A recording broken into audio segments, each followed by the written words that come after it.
like, well, just as long as I get there safe, like I really don't care. Like, well, that's whatever. what submission is. That's what submission is that you. Down that I think everybody is at some point deserving to receive love and to be even into marriage if they do aspire for marriage. I believe that society shapes how we view things and how we look at things in our life.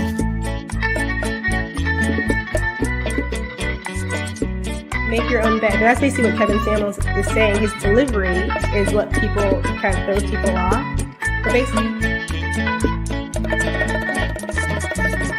aggressive or like violent, like where I think toxic masculinity is no offense to men, that they also get this idea that, you know, women are just going to take care of them and everything is going to be like easy. A domestic violence shelter, and he brought her up to be, you know, a $25,000. Hell yeah, you need to judge in dating. It is what it is. You know, you can't not judge people just because you feel bad about it. Like, you need to know. As much as I love my daughter, there are some harsh realities and some things that her mother and I teach her in order to help her to understand. And like, I'm sure everyone knows a woman that, you know, had sex with her dick all the time.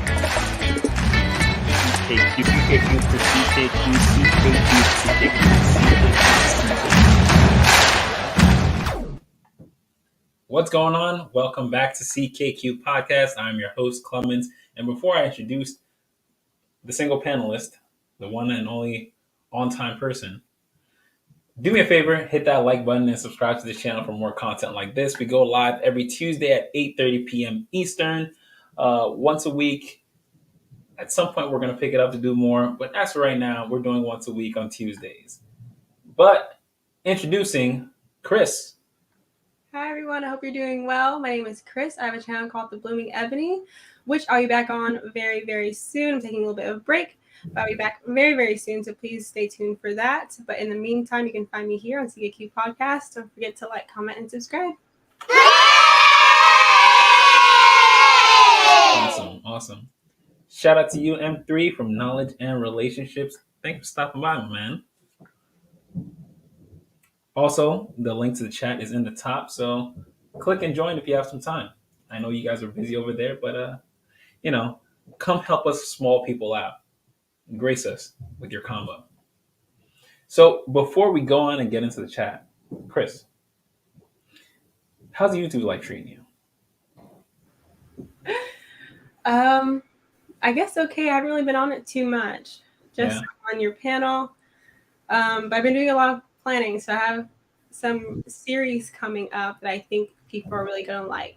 So yeah, I had to do some rebranding because I was having a few conversations and people were asking me where my channel was going, and I didn't have answers for that. So I took a little bit of a break to try and figure out where I want my channel to go, and I think I got it. So. Do you think that a channel should always have a specific direction that it's heading into?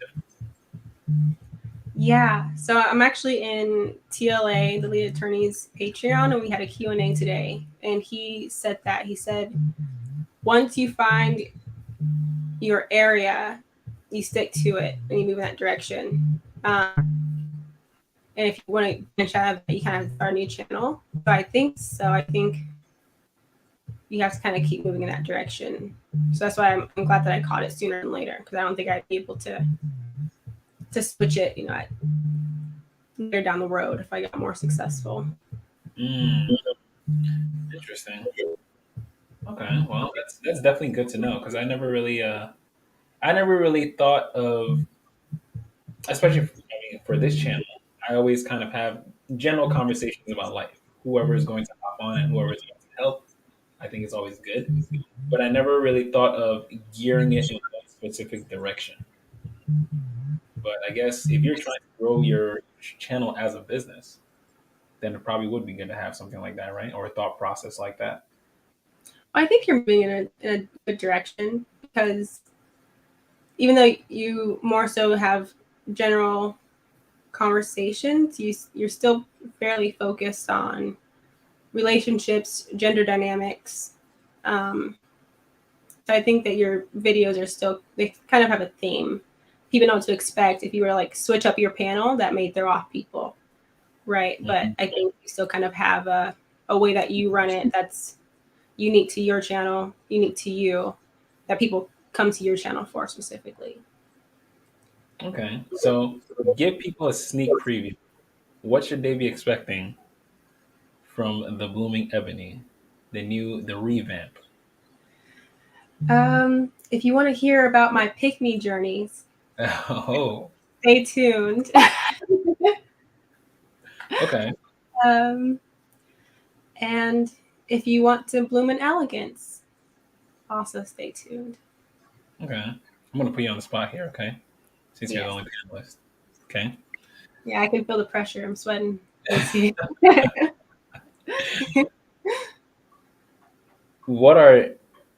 Give us a sneak preview on one thing that you're going to start the channel off with. Start the channel off with. Before the billions, shout out to you, man. Hi. If you have some time, link in the chats at the top. Stop in, man. What do you mean by start the channel off with? Meaning, like, what kind of conversation? Like, let's have one conversation that you think you're going to be having on your channel. Yes. A major conversation is breaking down so I have a theory that there are two different types of pick-me's that people think of in their head. So I think there are what I'm calling the people pleaser. So someone who says too much of themselves to make other people happy. Okay. And then there's someone who's just what I call someone who has a woman that has feminine fluidity, someone who's a bit more flexible. So they know who they are, right? They have a base, they have substance, but that substance is just flexible. It can be mold in different shapes, but they're not actually losing any part of themselves. It's just being shifted, right? Whereas a people pleaser, they're actually giving pieces of themselves away, right? They're experiencing some erosion. You know, they're tired, they're losing a sense of their identity because they're so worried about how others view them. Okay. But feminine fluidity, you still maintain that sense of self. But if you have to mold yourself in a different way in certain environments, you can do that without feeling like you are abandoning your own identity. Well, what about the people that feel that, like, for myself, growing up, the only way I knew how to be or to connect to people was just to give pieces of myself. And eventually, as I've gotten older, I knew that just was not sustainable. But what about women that they see that that's really the only way that they've learned to connect with people? What would you say to those kinds of women? That they need, that they don't understand who they are, right? If you feel like the only way to connect with somebody is to give them pieces of yourself without getting anything in return, it's because you don't think that you're worthy of getting something in return. You don't see your own value, right? You don't think that you're worthy of also receiving the same or more than what you give. And so you have to shift that mindset, because typically people do that because they don't think that they're worthy of also receiving, right? They give and they give and they give, and then they question when someone wants to give to them. And part of that is because you don't think that you're worthy of it. So the conversation there is you have to be aware of that. And then number two, you also have to understand that even though you think that you're helping people, eventually you're going to end up being hurt and then hurting them in return, because you're going to start to build resentment, right? I'm pretty sure most people have heard women say, I give and I give and I give, but I don't get anything in return, right? Have you heard that before? Preach, yeah. That's where it's coming from. You're constantly giving and not getting anything back, but no one's telling you to do this. There's an entire Black women divestment movement where they're all saying that they're tired of giving parts of themselves away to the Black community. So they're cutting off the Black community instead of looking at themselves and thinking, well, why did I keep giving myself away without expecting something in return? It's because you didn't value yourself, not because the people emotional damage. That's exactly what it is right there. Exactly. Is you can't shift it on other people because they're like, well, you don't appreciate me. And it's like, well, no, you don't appreciate yourself. Because if you did, you would understand that you deserve more than just to keep giving bits of yourself away to people. And now you're kind of going insane because when you run out of things to give, you ask yourself where it went. Okay. So do you feel like you ever had this kind of, did you feel you had to learn this, or how did you come upon this kind of, I guess, thought process, mentality? Yeah, I learned it. I'm still learning it. I came across this, I think after my previous relationship when I was in college. So about 4 years ago now.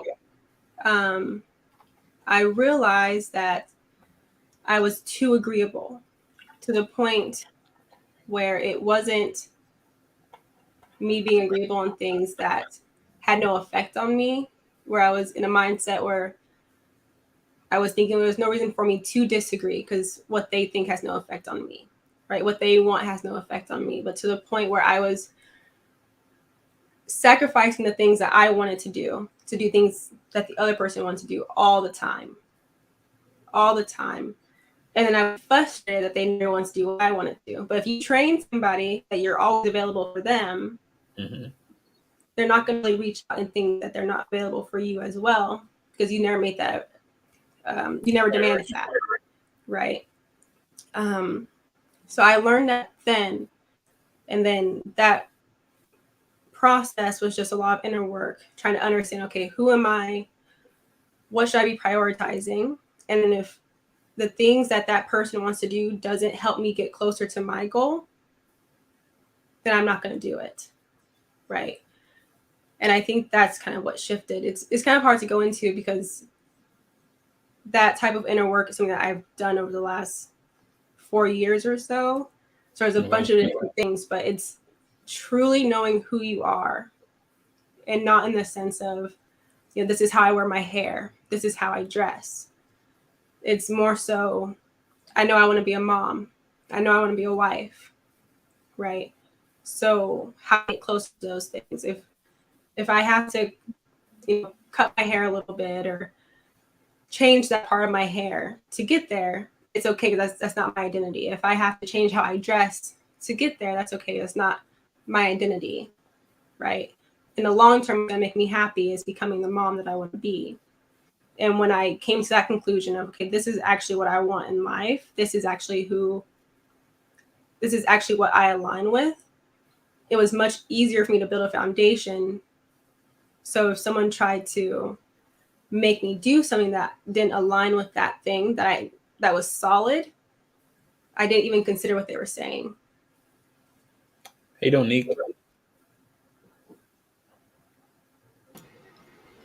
Hey, I'm sorry I'm late. No, it's okay. It's okay.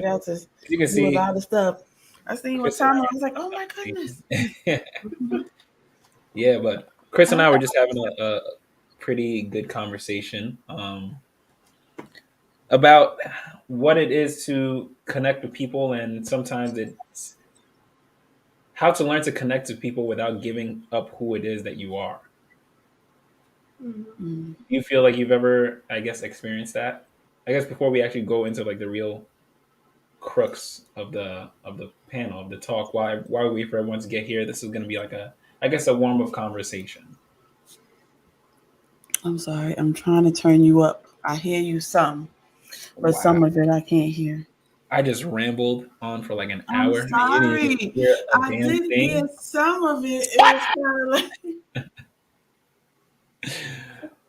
I talk a lot I too. want you So to come on. stop. I'm so sorry. No, that's I heard like connecting to people, hard okay. connecting to people. I heard that part. Did you find like growing up? Did you find that at some point when connecting with people, you would lose a lot of who you are, whether it be it friendships or relationships or anything like that? Do you find that you lost a lot of who you are? You had to give up part of yourself to be friends with people, and how did that affect you? Did you have to go through that? I think um there were some friends that I held on to all the way from college. I mean from high school, but I think as I grown up, as far as like you saying like when you move on and when you grow up, do you find it hard to connect to the people that you used to when you was younger as you go through life? Is that what you're saying? No, but continue on with I'm that though. sorry. No, no, no, See? no. No. Listen, I actually like where that's going, so continue with that. Okay, Continue with that. so It's a spin-off. It's like a third cousin, but we can still talk about I'm it. sorry. See, now I'm all off the topic. So that's what I mean, that's what I kind of heard in the sense of you say that if you kind of stick with those relationships, if you don't move past different relationships throughout your life, you'll give too much of yourself to that person because you've moved on to a different stage in your life sometimes. But I have held on to some people through all stages because I believe that some people are cornerstones. You're gonna have like these cornerstone relationships that you're gonna have throughout for like almost everything. They're gonna know, like, you know, been there and done that through everything. Then you have those other friendships that's just naturally fall off. Mhm. And I feel like sometimes when you try to hold on to it, you can uh, damage yourself in the sense of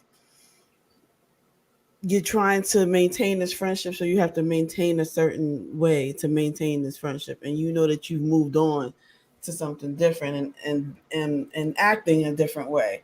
But now that you still have this friend from the past, they want you to continue to be like you was. So Mhm. sometimes if you do stay in that type of friendship, you can forget and lose yourself. I do feel like that. You can't give up too much of yourself if you stay in that if you keep that friendship, because it was just supposed to be not for a whole lifetime. Maybe it was just that time period. Okay. So It was a certain I moment in feel, time. yeah. Okay. Do I'm you sorry. no, Let no, me run on. no, listen, I want you to do that. The whole point of this is to have conversations. So Mhm. do you feel like the people that you kept in your life, are there some of them that, I mean, obviously you don't have to go too personal into your life, but are there some of those people in your life that you kept that you have to shift who you are now when you're around them? They're less than they are now, but yes. You still have those people? There's less of them. There's less of them than there was. You still have those people? there, there are some people that I didn't let go, and I'm just starting to like, okay, I need to just let go of those people because they just, you know, I'm just not gonna be able to be what they thought I was. This is who I am now. Yeah. So yeah, and they just naturally fall off because I don't like if they still want to be around me sometimes, and I still try to hold on to it because I think about past. Then yeah, I do that sometimes, and then sometimes I just cut people off because it just naturally flowed that way. Yeah. I have both, yeah. So I still have a couple of people in A my couple life of people that you have that to shoot. don't know me like how I am now. Yeah. There wasn't with you shooting in the gym? Huh? There wasn't with you shooting in the gym. And the what? Oh my god, a third time? I'm gonna have to say that a third time. I'm sorry. I can't He hear wasn't with you, and I'm you trying to figure out these. shooting This. in the gym. It wasn't with you. Oh my gosh. I'm trying to turn stuff up. I'm sorry. I don't know what's going on with the speakers, and I'm trying to turn it up. That's okay. That's okay. I got It's many all more. the way up to the top. Where do you have it playing? Maybe you have to go to the settings, go to your audio, and see exactly where you have it playing. Where you have the speakers. Oh, wait a minute. No, but see, now I can't hear you because I changed it.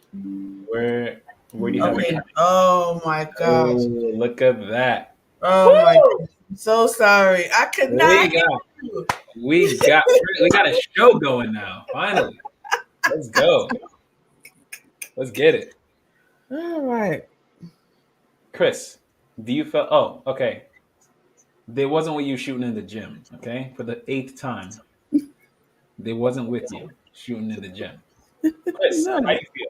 Do you ever feel like you have those friends in your life that I guess you want to hold on to them, but you can't really be who you currently are now in your life? Your best version of yourself around them. I wouldn't say the best version of myself, but I have friends where there are things about me that they don't know because I know that we won't agree, and I'm okay with it because our friendship's good enough. For example, I'm fairly conservative, but I live in Oregon. So a lot of them around are very liberal. So they'll never know that I'm not a feminist. Right. Like they won't know that. And it's not important for them to. Okay. And so I don't express certain thoughts to them that I would express, on the panels, right? I let them speak and I listen and I try to understand where they're coming from, but a lot of my more extreme thoughts I keep to myself, and I'm okay with that. So yeah, I do think that now I don't really have friends where I feel like I have to completely shift who I am, but I got to a point in my life where I understand the importance of leading with certain parts of myself and leaving other parts at home if it's a friendship that I want to maintain. And I learned that that's okay, right? I would have family members where I don't lead with every part of myself because they don't quite align with that. And if it's a part of myself that I value and I think is important, I think it's okay to keep it to myself if I think that they're going to try to attack it, right? And try to dent this valuable gem that I think that I have. So if I think it's valuable, I think it's okay to keep it in the safe while I'm with them. And then when I'm not, I go back and enjoy it. I don't. Question for you.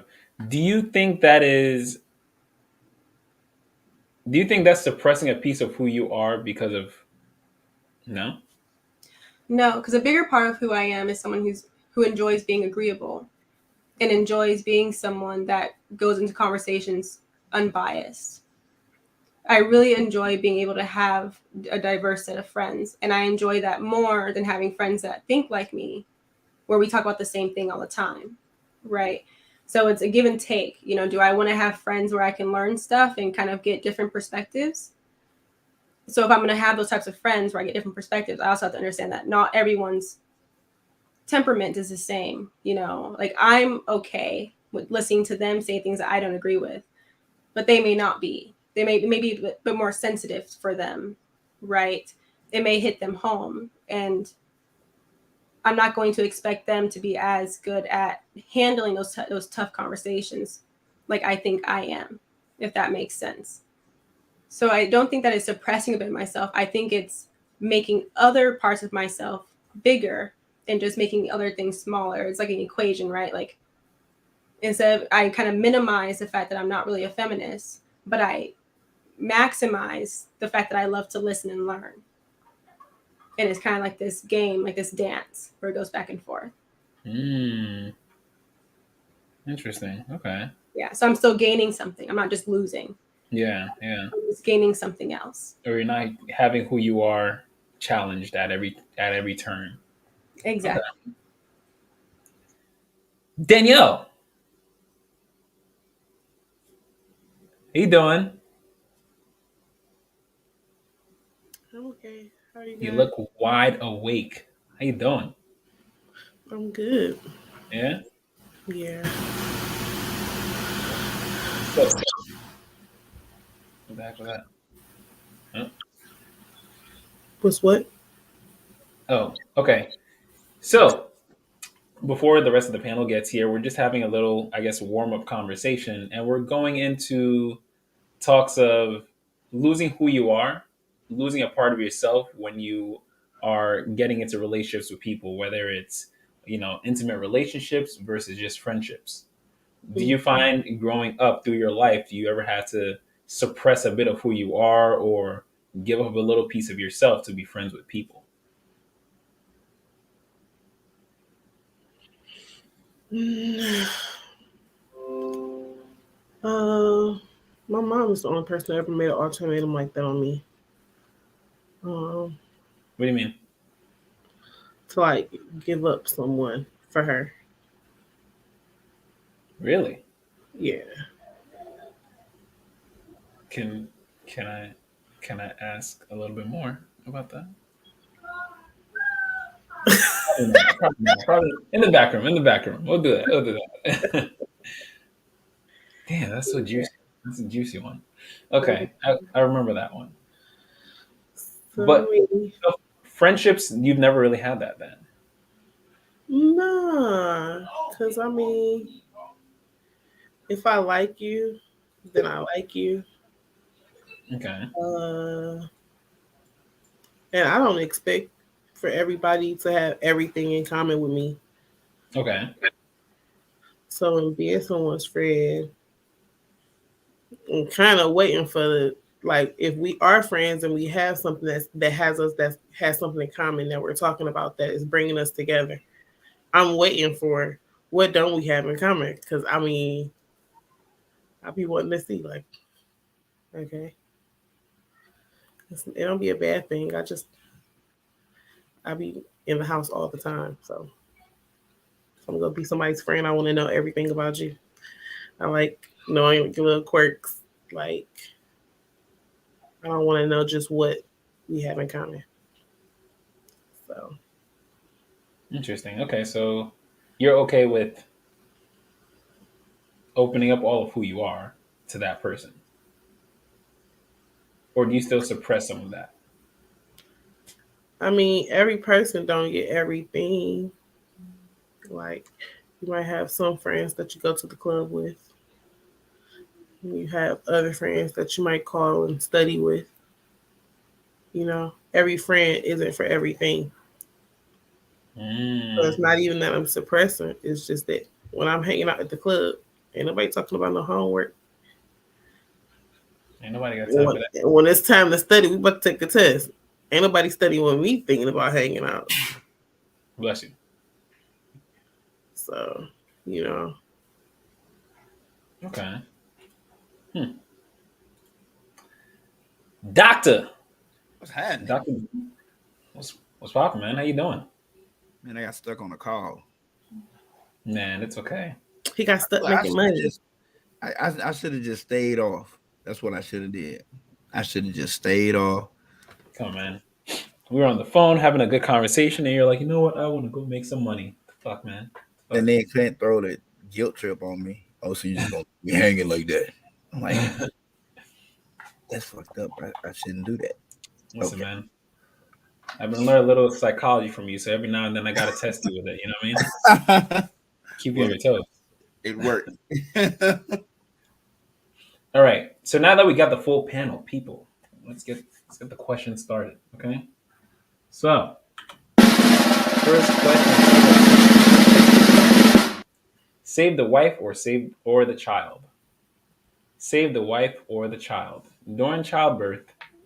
If your wife is going to pass away and she tells you, listen, save the kid. How would you guys approach that? Nick, we'll start with you.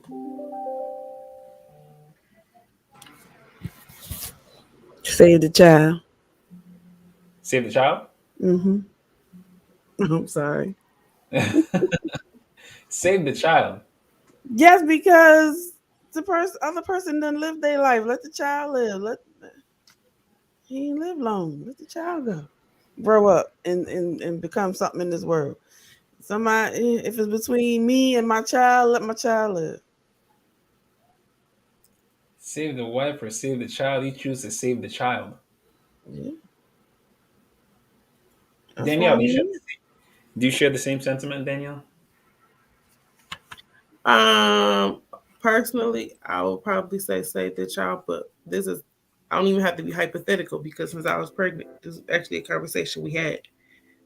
This was something I thought of, and I asked him about it. So I wasn't telling him nothing. I asked him if that was to happen, what would you do? He said, I would save you. We can have another kid. Save the child. Save the wife. Yeah. Save the wife. All right. And John. so to talk about it before it happened and to hear his logic, it made more sense. I was like, okay.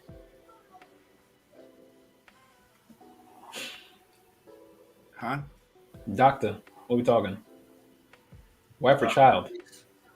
Yes, out of here. Go, bye-bye. That scenario kind of different, Danielle, when someone who is just, is, if they're pregnant, like. But if it's like somebody who's like 8, 9 years old and it's between saving them and saving me, I would pick the child. But I understand your part about if somebody is pregnant and it's either you take the child or the mother is not going to do well. Yes, that does make more sense. I agree with that.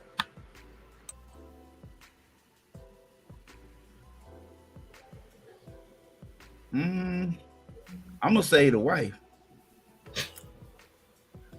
I'm gonna say the wife in every circumstance. Children can be remade.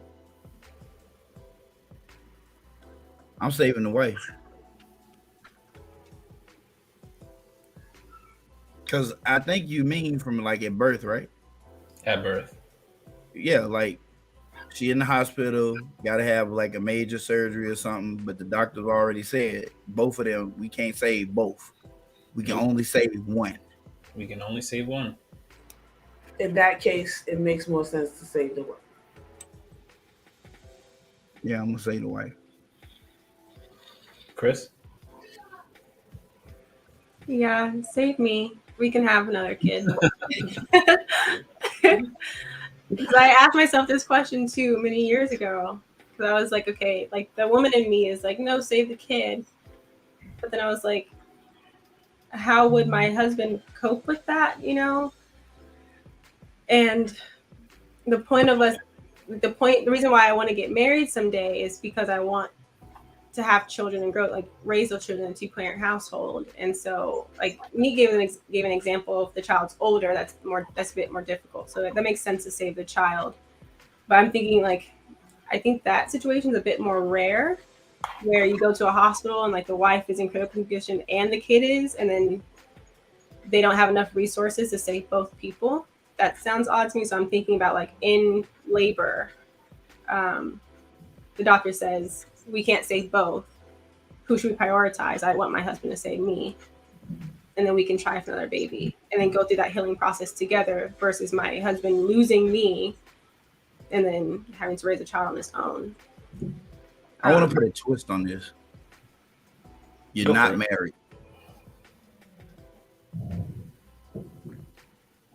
You're not married. You've been together for maybe 6 months. Now what?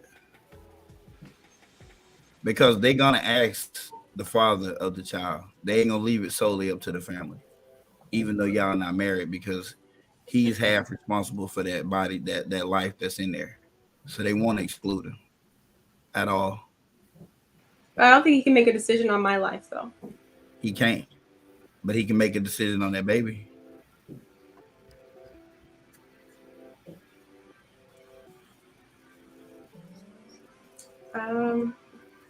Yeah. That's what happens when we all come in agreement. No. We gotta have something. We gotta 6 months. We known each other 6 months. We got pregnant. It's just getting good. Would we still answer the same way?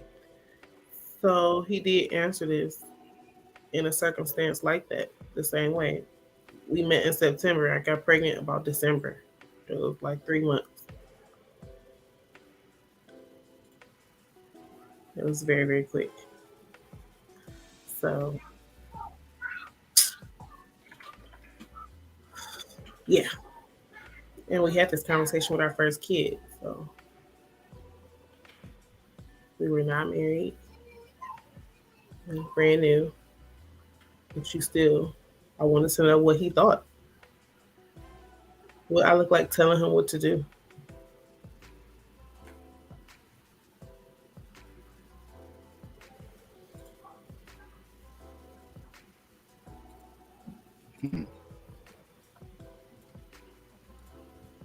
I guess my answer would still be the same. Yeah, because we can always make another baby.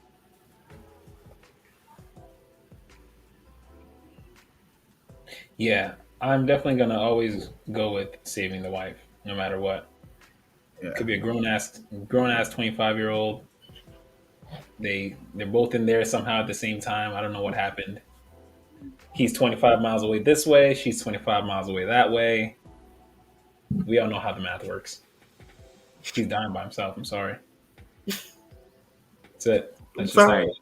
I'm sorry. That's just how it. We're gonna make another 25-year-old at some point. Okay, that's just it. Well, I taught you how to fight. You better do it. You better do what I told you. but dad, nothing. Network. Get you some friends. Should have got put down. I don't know what to tell you. That's just it. That's just it. If you guys could do me a favor, that won't work. Do me a favor and join that Restream in the private chat when you have a minute. It'll take a couple seconds to set it up, but I could make conversations happen somehow. So we're good. We'll make something happen. Save the wife or save the child? It's funny. I expected a lot of women to actually say save the child.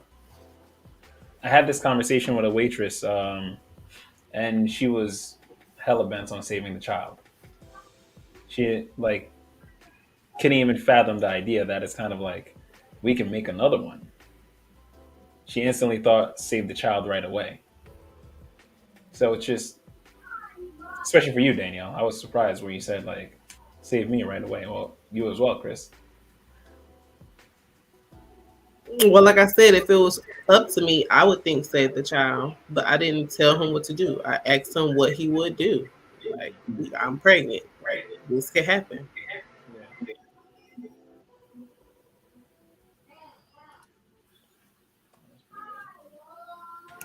Is that on?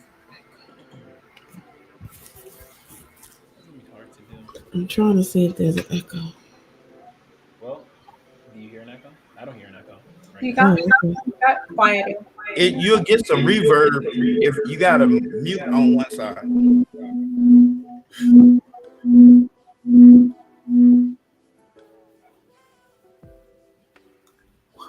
On not this side.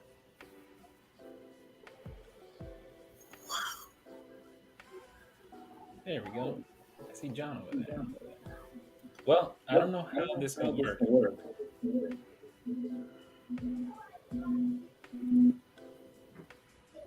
Yeah, click on the Restream. It's gonna be tough to have these two conversations going. That's what I'm seeing happening over here. Wait, what's going on? I'm so sorry. Over there, Chris. Okay, so we're muted. So you talking and talking, we can't hear anything. Oh, I'm sorry. You're muted like a mug. It's the same thing. It's not a different conversation. Whatever is streamed on your like as soon as somebody tap into that stream, they are seeing everything they seeing on yours. Gotcha. Okay, that's gonna be very tough though, just because again, like the reverb. Nah, if she mute on the Restream side, it shouldn't be none. Yeah, but then on the that's what I Restream was saying. side, no one will hear it. Yes, they will. Unless on the Restream you can put the link to here. You get what I'm saying? Go ahead and talk. I want to see because I muted this side and I wanted to see if I can still. See? They can still hear you. Yeah, they can hear you. Yeah, they can still hear you. Okay, it's going out. They just can't hear. Like they can hear it. They can hear you because this is the main stream, Mm-hmm. and that's the restream. It's streaming again. Somebody said, "Hey, y'all," on this side. See, they can hear you. There we go. Hello out there. Hello out there. Hello. Hi. Hello, Governor. The CKQ podcast, y'all. Tell them. That is the Ghanaian goat, okay? The Ghanaian goat. You already know who I am, right? He's a bit of a boxer. Yeah. Every little bit. Every little bit. Okay. Real Talk is having a hard time. I'm so sad. What's wrong? Real Talk is potty training their third baby, and it's a nightmare for them. Is it a boy? I don't know. Mims. It'll be a nightmare for me. My baby was ready. He was like, bam. Hey, teach him on the P. That was easy. Ladies, click that restream thing so we can all be over there. Whole nother monster. What's happening? I'm still so confused. What restream thing are? Go on the private chat. Neek dropped a restream link. Click that. Chris, you got blonde roots, perhaps, maybe? No, I just my private chat was minimized. So I'm applying for an EIN. And so I just couldn't scroll up the chat. So when you kept saying link, I wasn't seeing anything. So I couldn't scroll. So I just maximized it so now I can see. But I do, my sister does call me slow. She's like, smart people are just slow. They don't pick up on simple things. Hey, guess what? I'm talking that noise, but I didn't see that link the whole time until I scrolled all the way up. And I was like, oh, that link. Okay. All right. So we're going to move on to the next question. Are finances the main thing we should be thinking about when it comes to having children? Are finances the main thing we should be thinking about when it comes to having children? Chris, are finances the main thing we should be thinking about when it comes to having children? No. And I think this is very common where people think, like, before they have children, they'll think, we don't have enough money to raise the children. And then when they have the children, raising them, they kind of teach them how to later in life make money for both men and women. But I think that they think about this too much. Like they put too much weight on finances. So I think they should instead put weight on their environment. You know, they should put weight on the stability of their relationship and how that's going to affect their child. They should put weight on the school in their area, what the teachers are like, how, if they're having a boy, how the boys particularly do in that school. There are so many other aspects that I think parents should consider that may not even require money. You know, will your child grow up emotionally stable in your current household, right? Have you considered how being a single parent may affect your child instead of being so focused on whether or not you can provide financially for your child? Things like that, I think people don't think about and need to.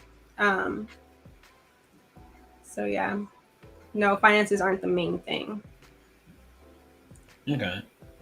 Neek.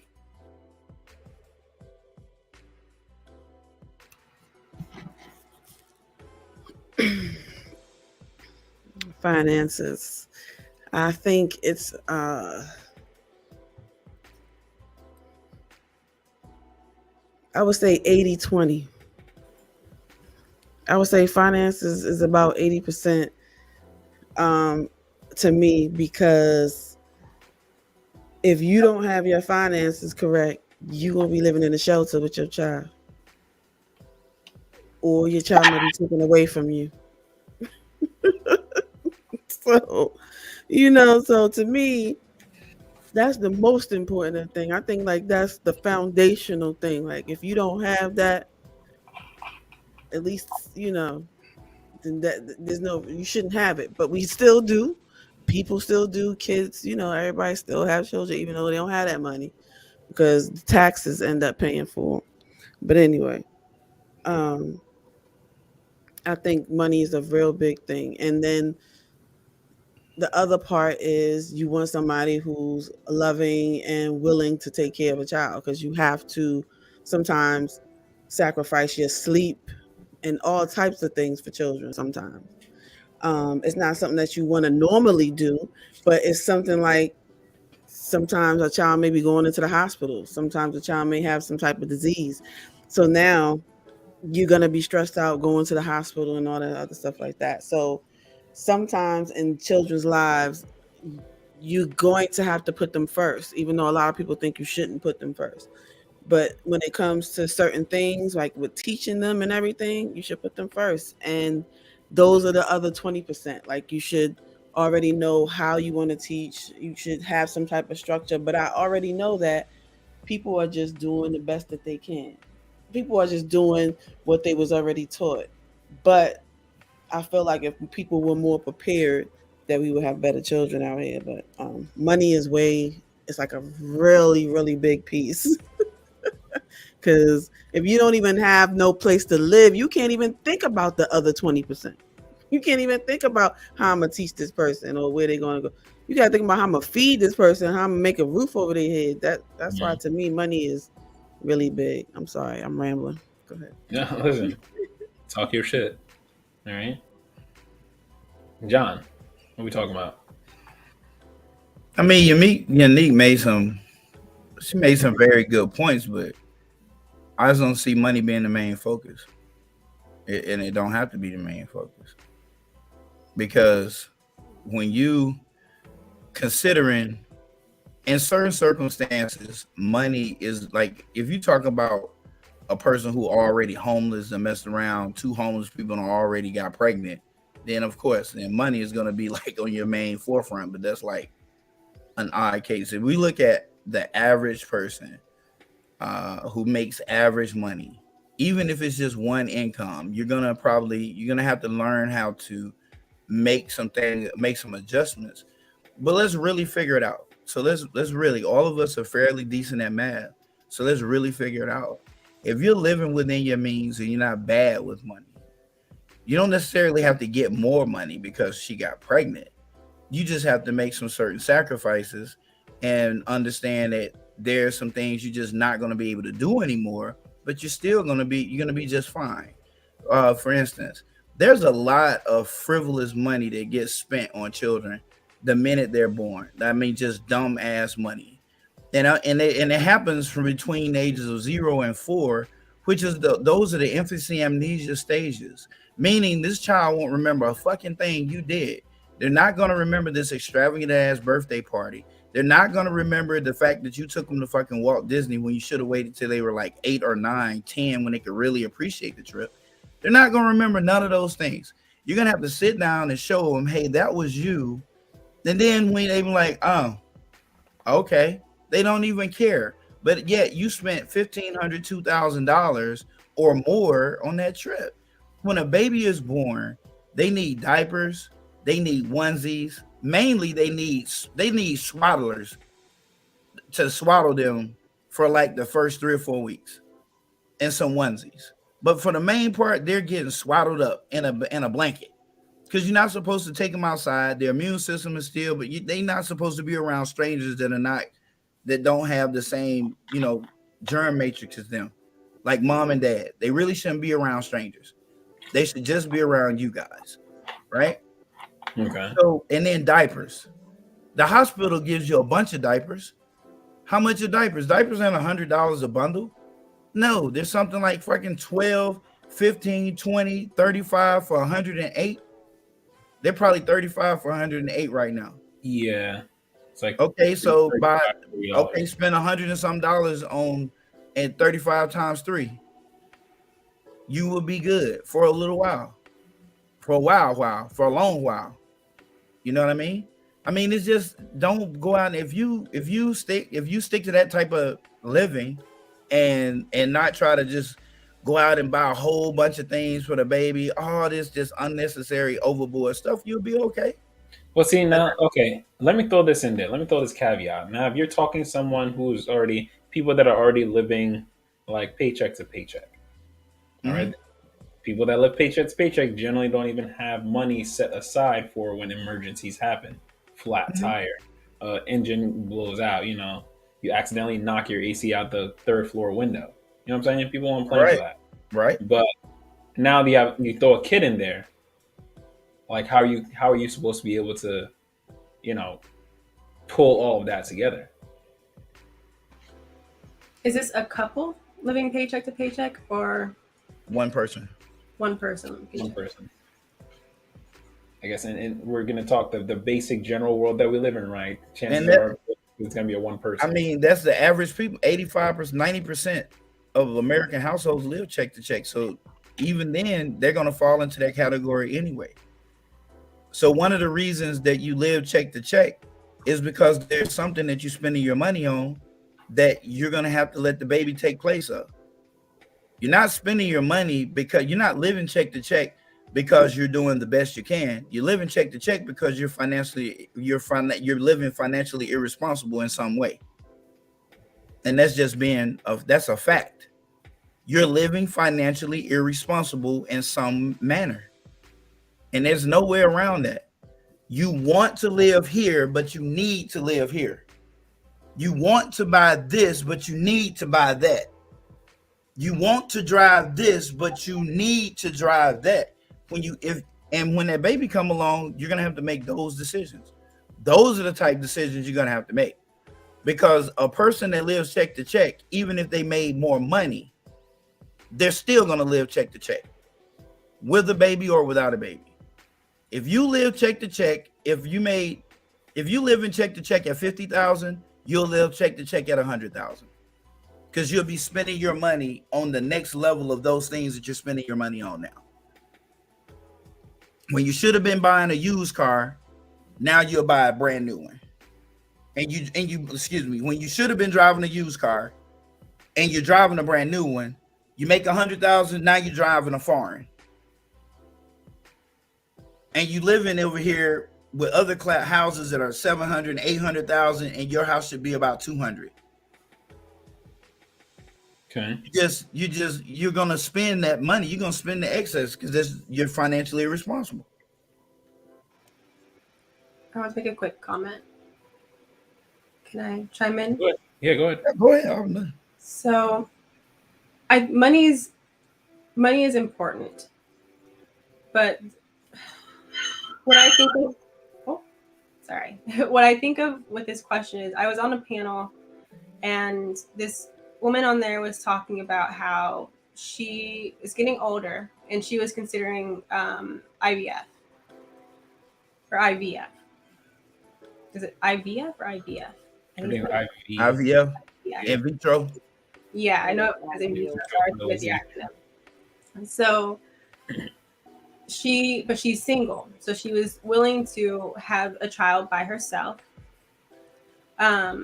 which is her body. It's not a big deal.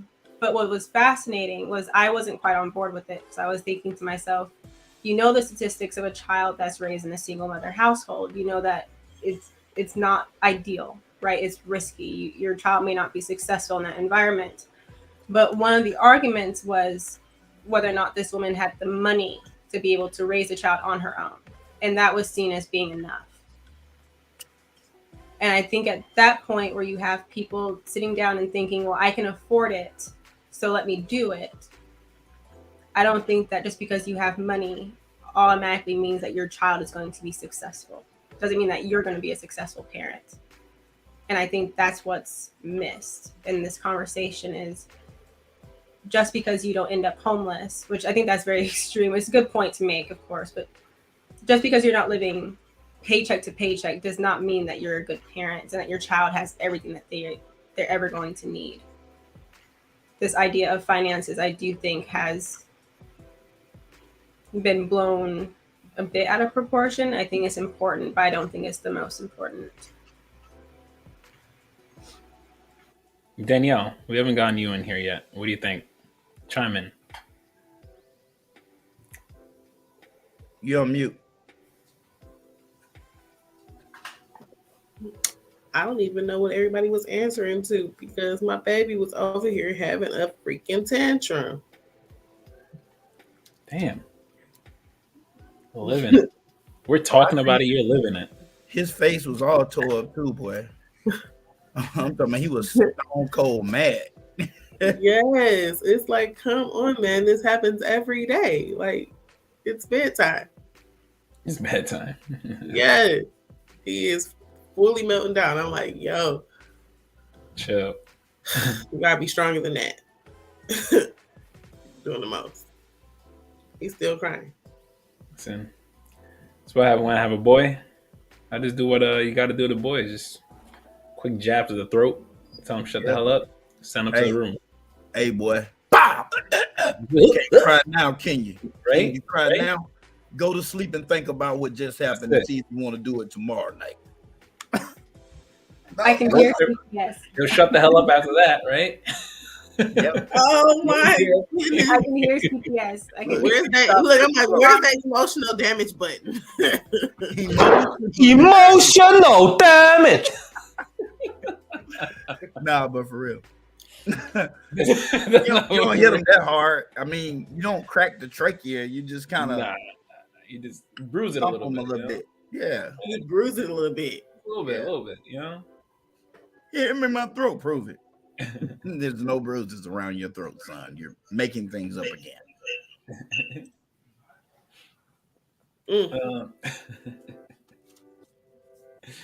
That's what you got to do. But we're talking finances. Are they the main thing we should be thinking about when it comes to having children?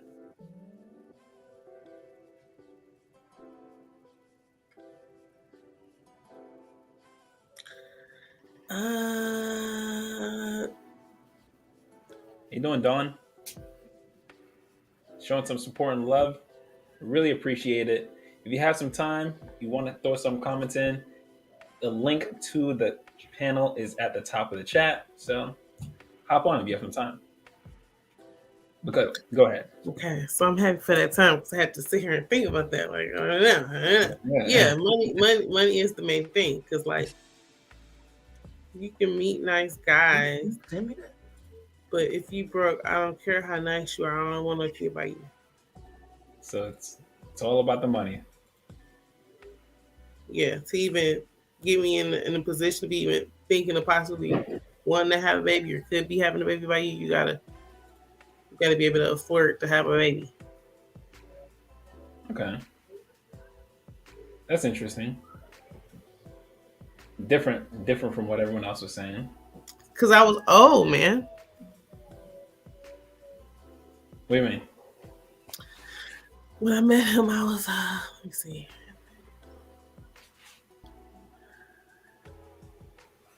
I met him when I was like 28. I was old.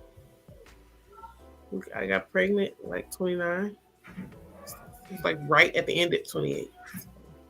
So finances needed to be on point.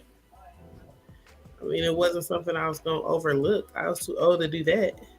True. I wasn't no teenager just lie about stuff. No. Shout out to you, Simon. Come join the chat if you have some time. I've been out here and you don't got to be the most wealthy, but you got to be able to afford a family or willing to work more than you have because you are choosing to have a family. Okay. So now let me throw a little additive in there. So if your kid grows up, is able to hold a steady job that means you were successful at raising your kid, right? John? No, Not necessarily. oh, that's not all a It just means successful you got to person go work. is. So tell me, what goes into being a successful parent if it's not your kid just being able to be a productive member of society? What goes into the success of being a parent? I'm gonna feel like a successful mother when not only is my child a productive member of society, but they kind, you know, they good practicing Muslims, you know. Depending on how old their parents are, they check on them every now and again. You know what I'm saying? It's not like they gotta do nothing major, but you know what I'm saying? It's not just having a good job, it's being a good person in whole. I don't want you out here being all reckless. That's not cool. Okay. Man, we got a lot of people coming into the chat. Appreciate all of you guys. Simon, shout out to you, my man. Join the panel if you have time. Sir Hill speaks. Man, shout out to everyone. Shout out to you guys. Link to the panel is at the top of the chat. If you have some time, hop in. We're talking about parenting and what really goes into it. So, going back to what we're talking about. What really goes into being, I guess, a good parent? Providing guidance, instruction, discipline, like teaching them.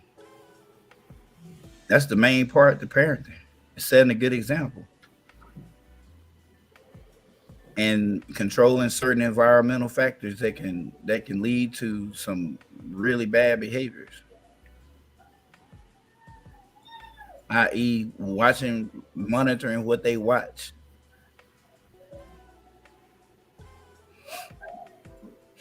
So again, when they're adults, though,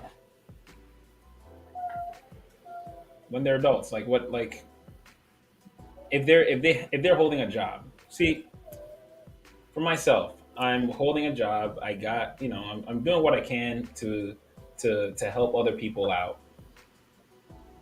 So that means, my parents were successful, right? That's really all that it takes to be. Yeah. Your parents were successful with you. So now, if everyone else was just, they grew up, they had a job, and they just did their job okay, then that's it. That's really all it is to be a good parent, right?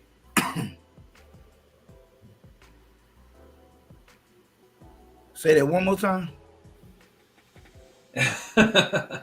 Is it all raising your child to grow up, have a job, and be able to do your job, good or adequate? To be a functioning member of society. I mean, main thing, be a functioning member of society, whatever that looks like for that kid. Because, they may not even want to have a job where they work for somebody else. They may want to be an entrepreneur, or they may want to even go out and volunteer their time. Like if I had I may have a son that wants to go to the Peace Corps. Hey, that's strictly volunteer work, and volunteer their time that way. I mean, mainly you're just not getting in trouble. You're thinking for yourself. You're not really following the crowd. You're not following the societal rules or any of these new agendas. Then yeah, I'm gonna say I was pretty successful at raising you. But how that we know what that looks like, you're not having to come to me, and you are living your independence, and you are an adult, meaning you don't really need me. You can work on your own accord, whatever that looks like. Then yeah, we're good. We're good. You being respectful to other people, you being respectful to me. Yeah. Is there a societal view on what a successful parent is, or what a successful child, or a successful product of good parenting? Is there a societal view of that? It is, but I don't necessarily agree with it. What goes into that? You know what? Look What school you went to? How much money you have in savings? How well you are with finances? How well you invest? I mean, it's a whole bunch of stuff, and it depends on who you ask in society and what area of the country you're in. It's going to change. And some, I mean, you know, because you got some. I'm not necessarily saying the United States, but some other cultures, success of the child is contingent upon your own family. Did you start a family? Did you make grandkids? If you're a man or if you're a woman, are you married? Like, or are you just whoremongering and roaming the streets?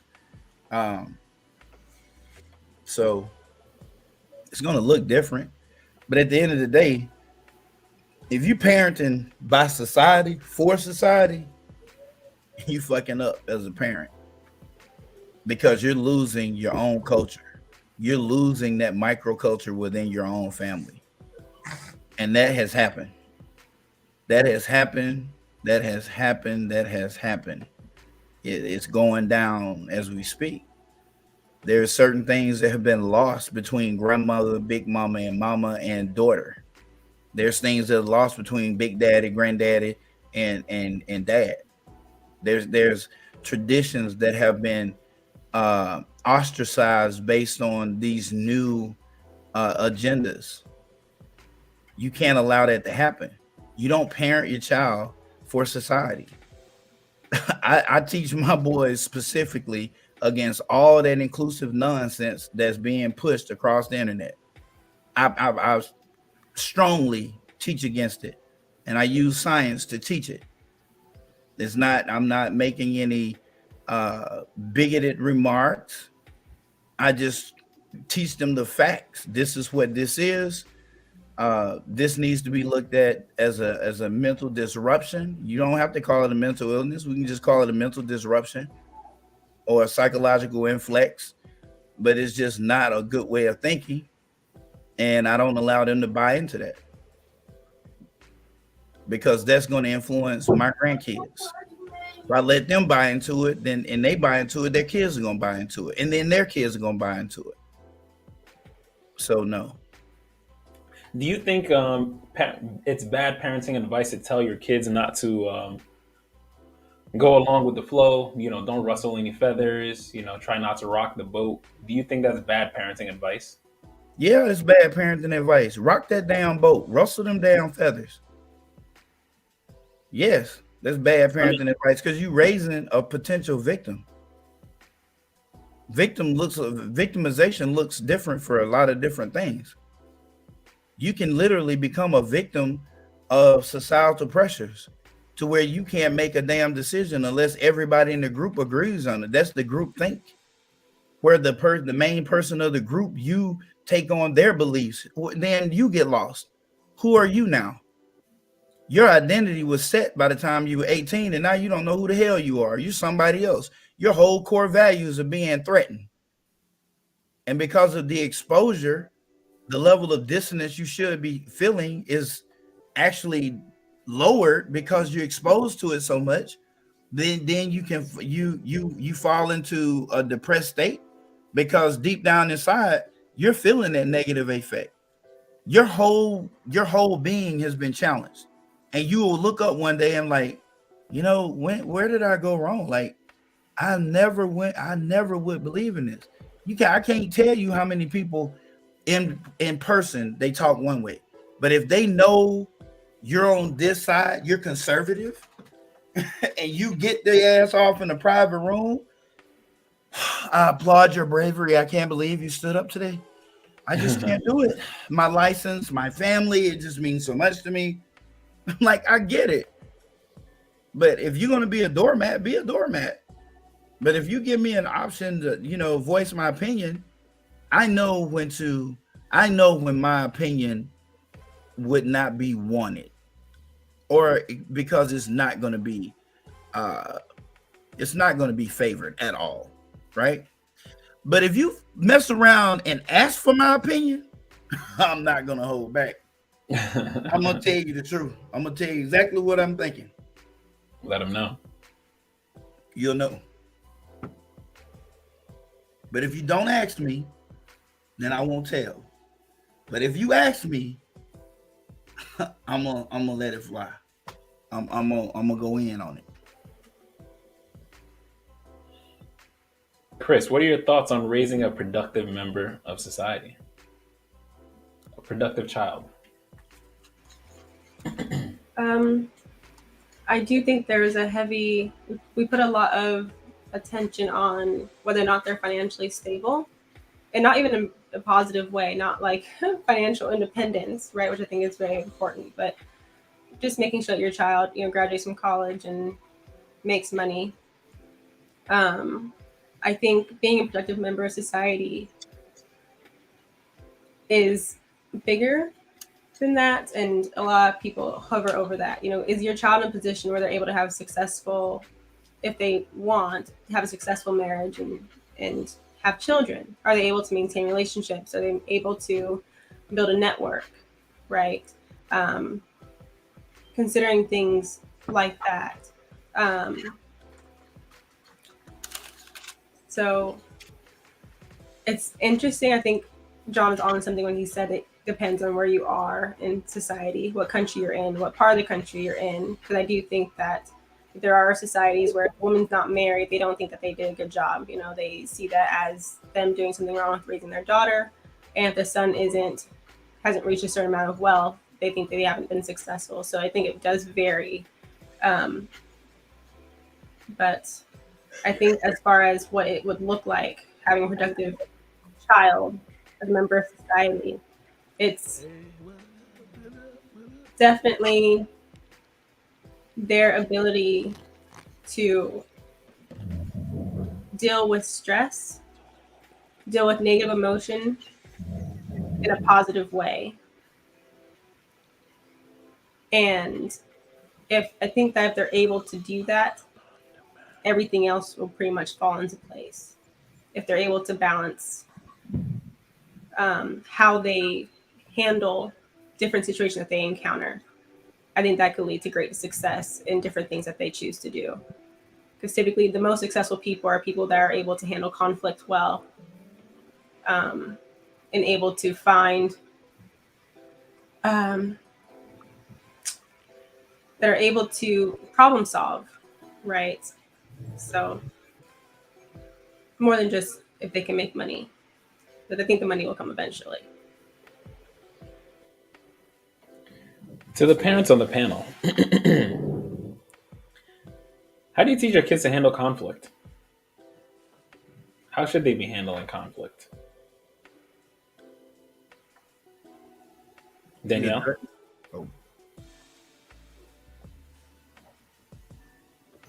If you see somebody picking on a little girl, say something. Cause y'all, that's not cool. Don't start in a fight, but you gotta finish it. Right? Don't let nobody pick on you. You can tell the teacher after you hit the little boy back. You have to hit the little kid back first, though. And we're not just going to tell. Oh shit! Oh shit! Oh shit! You gotta let your friends know that you can't go further with me. And then I'm gonna go tell. If that's what you're supposed to do. Okay. He's this little boy. Okay. So that's how we handle conflict over here. Let's get tack in on this before I come to you, John. Okay. I want to say good evening to everyone. Good evening and congratulations on your day. Shout out to you. Successful. 10 bands. Lunch 10 on bands me. to make a dance. You hear me? Lunch on me. Talk. I know you going. Huh? I know you going. You know what we're talking about. We'll talk about it after the show, though. Yeah, I had a nervous day today. Just I made $9,116 in 7 hours. So, Well, that's more than $1,000 an hour, boy. And I kept Ladies peeping and out the gentlemen in front of chat, my apartment window. Every couple hours, I would look out there because I just figure I know I must be breaking some type of federal statute. I was looking for a truck to pull up, but none came. Talk, you made Huh? so much money today, boy. You felt like them folks was watching you. You like, I know this has to be illegal some way. This gotta be illegal in some country. It But was it's not crazy, this, man. baby. It was. I just turned it off because I was like, I'm not even gonna try to do 10,000, so I just turned it off, cashed out and turned it off. But anyway, yeah, that's the deal, man. But Computer how over y'all there. doing? So what's the question? What's the question? So the question to the panel. Hold on. Let me bring up my guy right here. M3, what's going on, my man? Luke. What's Hey, good, bro. everyone? How's Yeah, everyone hey, doing? Good. Nice. Good to see you, my sister's keeper. Good to see you, Krista Bloom and Ebony. Tag, nice to meet you as well. You and too, then M3. Dr. John, Yeah. what's up? Thank Thank you. Nothing much, man. CKQ, thank you for allowing me to join your platform for tonight. Of course, man. Of course. Listen, thank you for always being around. Thank you for being part of us. Thank you for being part of the group. So the question that we were just talking about that is somehow eluding me. Please, someone refresh my memory here. All right. What does it look like to have a child that's a productive member of society? Something like that. And no, how to handle conflict. Oh, yes. Okay. Yes. How would you teach your child to handle? So, Tack, how would you teach your daughter? Correct? You have a daughter. Yeah, I have a couple of them. How do you teach them to handle conflict? So, like my daughter, before when she was in high school, she got transferred to this new school. And at that time, me and her mom, we was no longer together. So one of the things about me and my daughters coming up, I didn't stay with their moms. I didn't get married. It just didn't work out, right? And we're not talking physical abuse or me stealing or drugs, nothing crazy like that.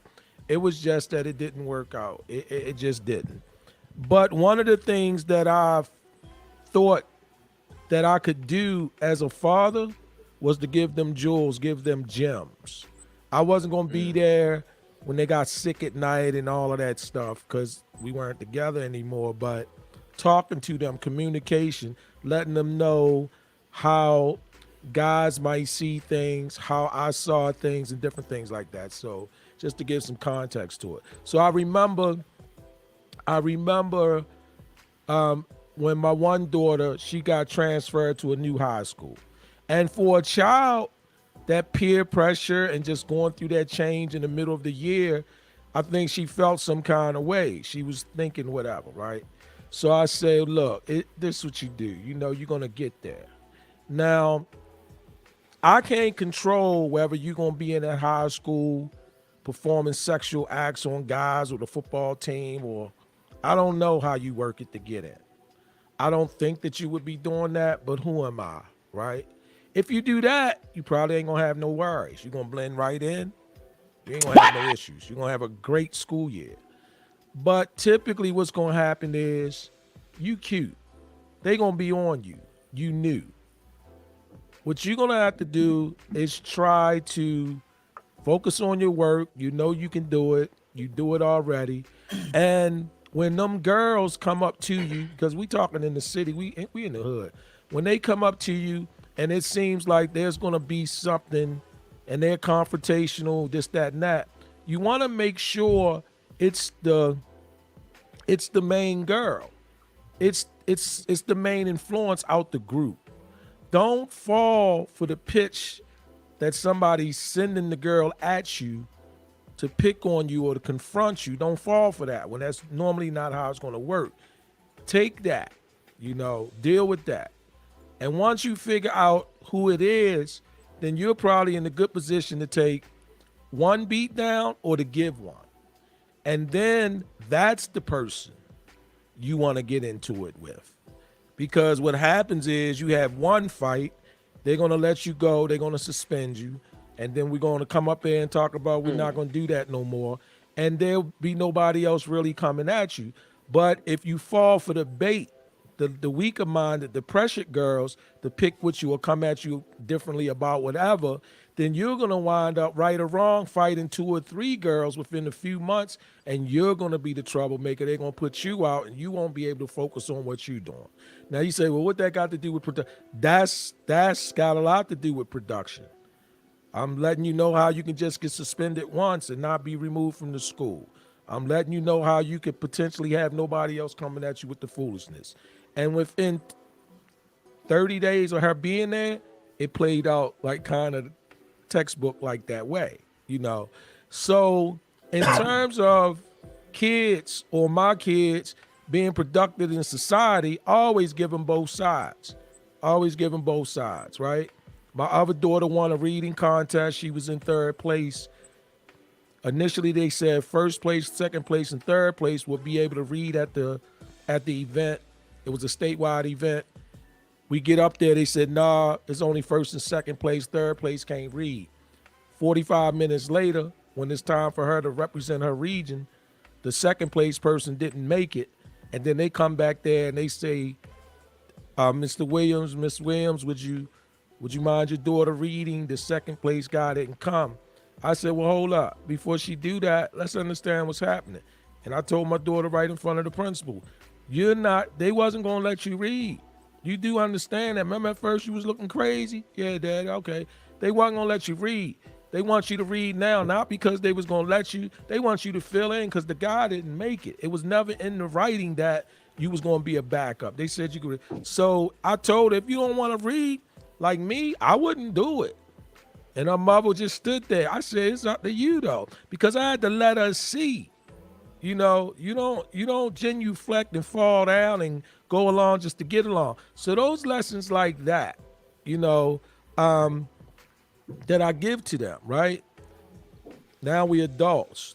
My daughter, you know, go to college, get a degree. Here's what you can do, different things like that. So yeah, I think that as parents, we should give what we can to our kids so that they're in a better position to be productive.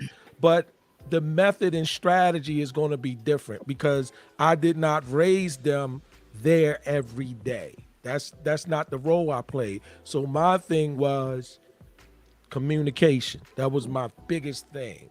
Like, do we hear each other?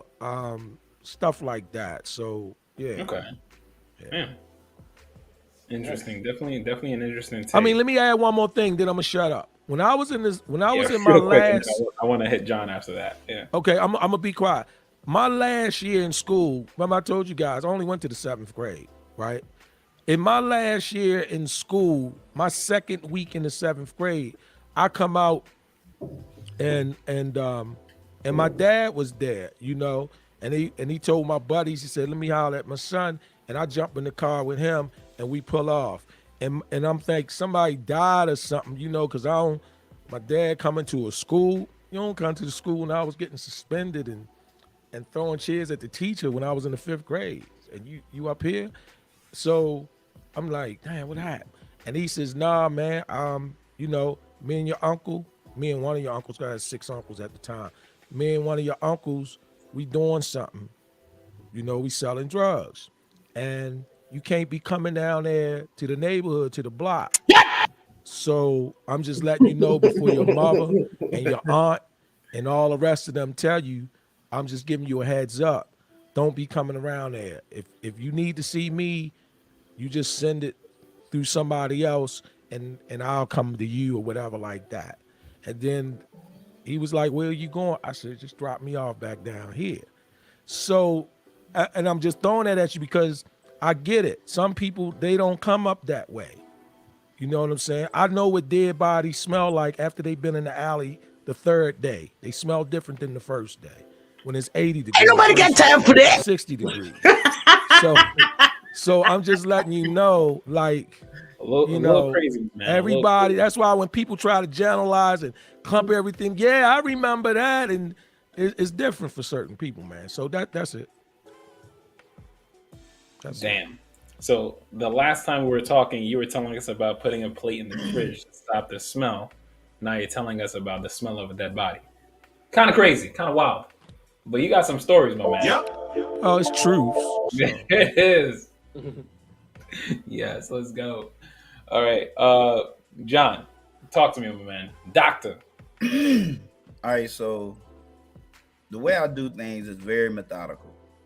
And a lot of if some parents was flies on the wall, they'd have to light there for a while before they can see how things play out. I'm tough with the boys, but not that tough. Mainly physical activity like push-ups, wall sits, mountain climbers, running in place, high knees. Same things they would do in a regular PE class, but I use it as a punisher because they hate it. Like they can't stand it. If they do it in football practice or something like that, that's different. But to just do it because they don't know how long they're gonna have to do it, because I don't tell them, or for whatever period of time. Now I said that to say this. That's how I teach them to handle conflict. See, it's two correlates that are related to conflict. Conflict is an emotional thing. So you have to have emotional regulation, because emotional regulation is directly tied to reactivity. So how you react, it depends on how you can regulate your emotion. You got some dudes that as long as you don't physically touch them, they will never show any sign of emotion. You get that from the arts. If you're a boxer, if you're a martial artist, you learn that, because the first thing you learn to control is how you respond, right? But the moment you lay hands on them or aggress them or get in their striking zone, they just let you have it out the blue and never yell, never do nothing. They just give it to you, and then it's over with and it's done. So you gotta first regulate the emotion, and that starts as a baby.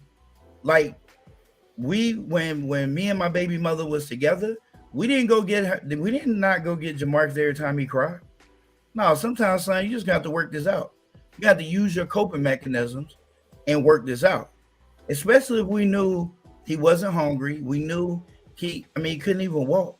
So he ain't went nowhere. He's in his baby bed, so he hadn't fallen.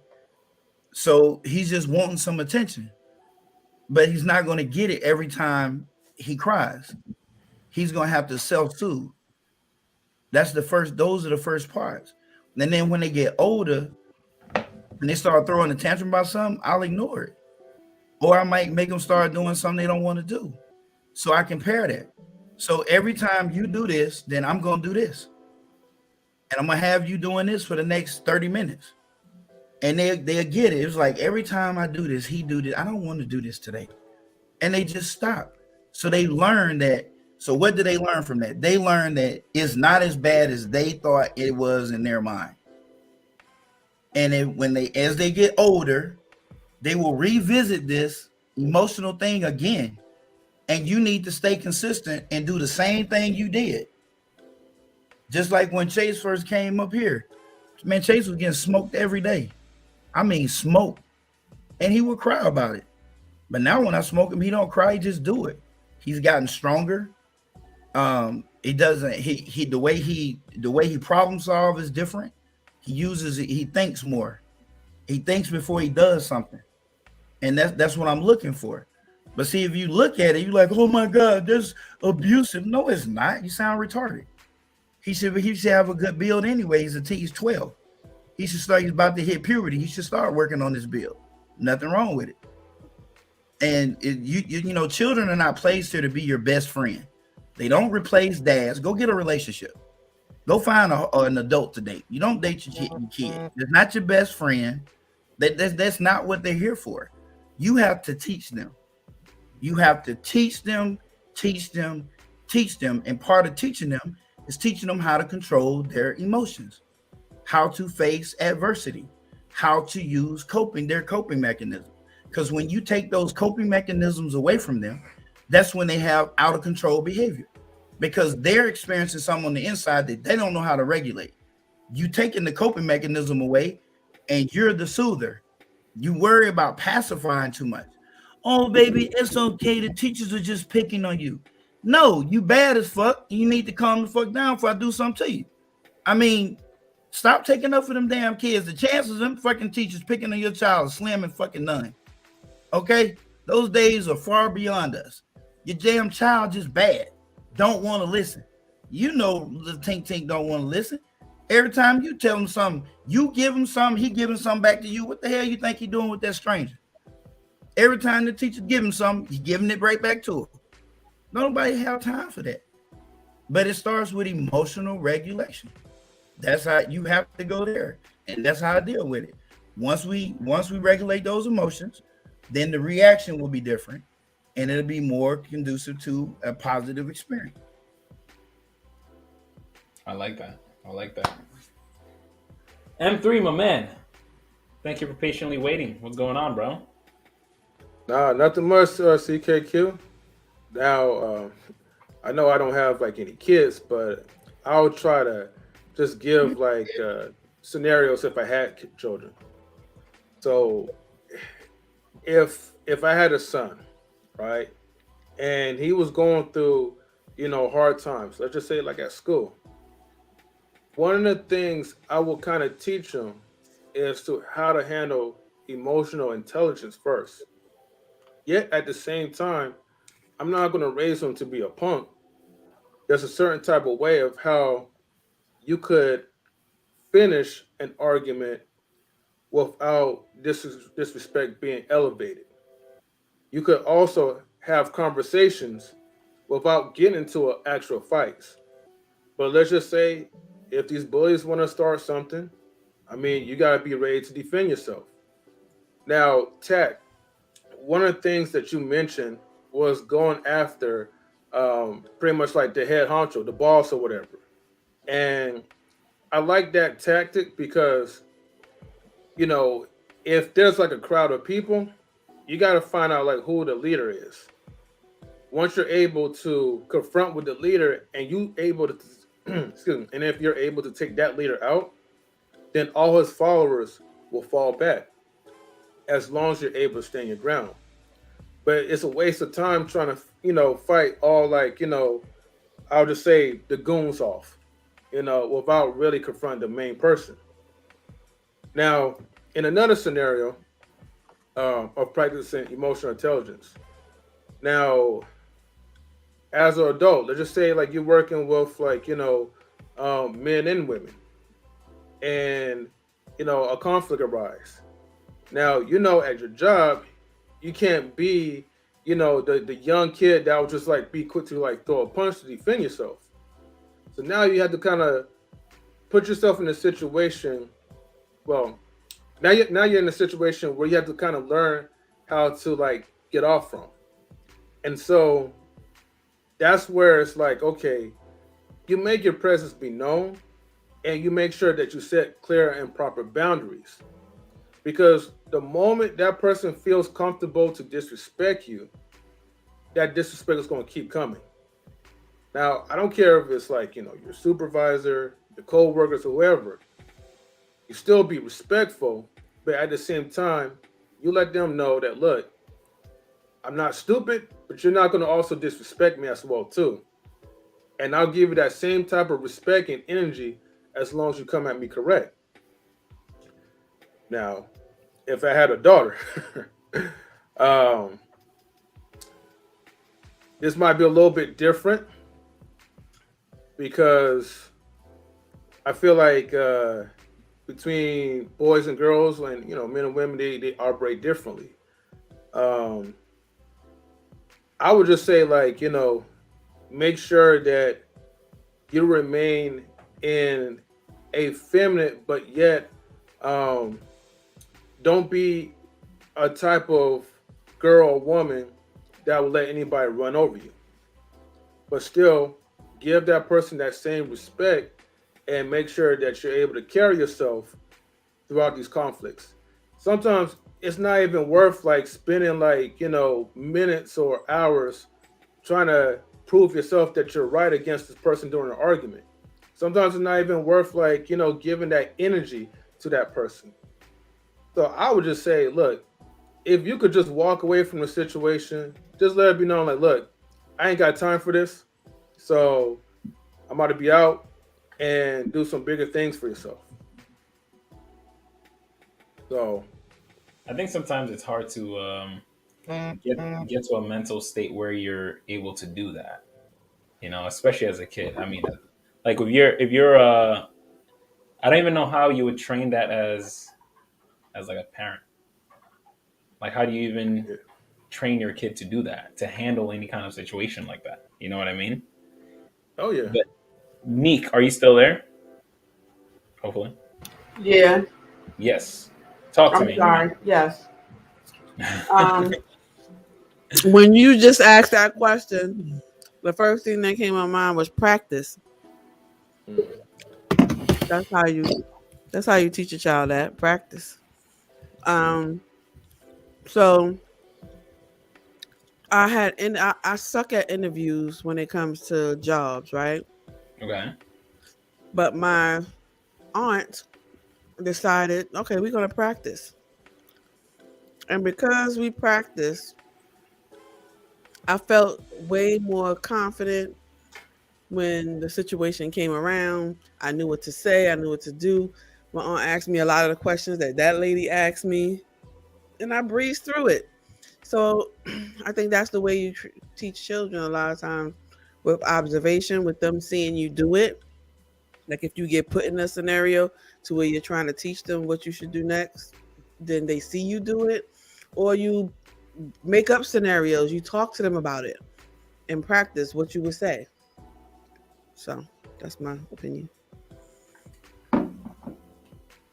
That's fair. That's fair.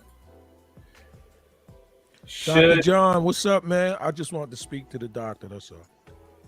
I don't know a lot of black men I call doctor, so it trips me out when I can say that. That's all. There was a lot that was said in the chat. Hold on. Sorry, guys. How to handle conflict. Let the antagonist yell until they're blue in the face. The big bad wolf huffed and puffed, but could not blow the brick house down. Be free. Live a life of love. Yeah, shout out to that. One of my grandsons is a boxer. Shout out to him. All right. He's a mild-mannered but will strike. Will strike. He's also a college graduate. Shout out to him. My eldest sister used to make us squat for 10 minutes. Jeez. And we better not have fallen. She added 10 minutes every time. We couldn't lean on the wall neither. Then we would get hit. Damn. Our model discipline should start at home, not the street. Shout out to that. Very true. Shit, very true. Right. Red lipstick vibes. Shout out to you. Good evening, chat. Good evening. Good evening. So, guys, I want to drop another question to you.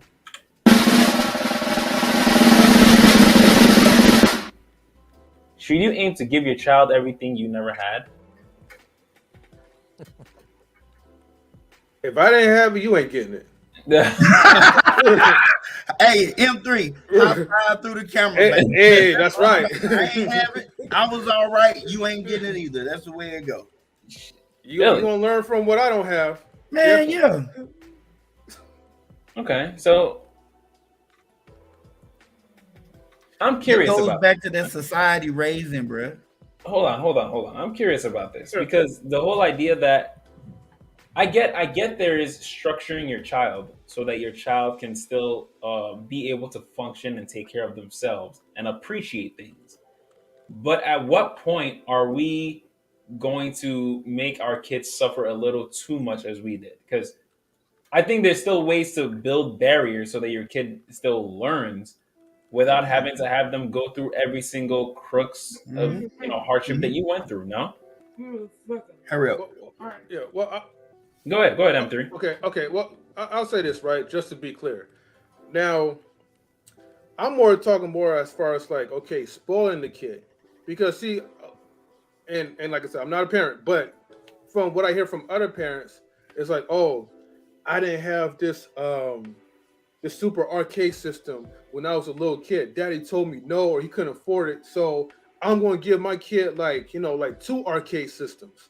No, what you want to focus on, giving your child the best education that kid he or she could ever have. You know, you want to build a foundation where you're able to kind of give, rewards and nice things, but at the same time, you want to also give them the character and discipline. I think that's the greatest gift that you could give a kid, is make sure you train that child to build character.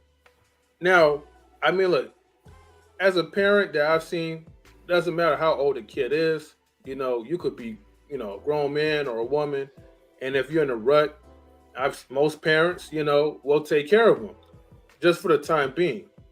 But at the same time, this is why it's important to, raise your kid to learn how to have his own home, independence.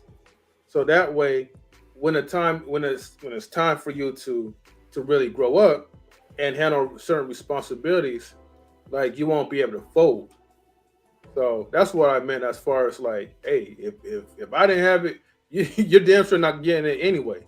You got to work for it. Just like most people will have to work for their things. And it's not like anything that's detrimental, nothing negative. It's just that you have to teach your kid the reality that nothing comes in free for this world. You know what? Let's get everyone else to answer on this. Chris, what do you think? What are we talking? Should you aim to give your child, everything you never had? No. The issue with that is deprivation is very important for kids.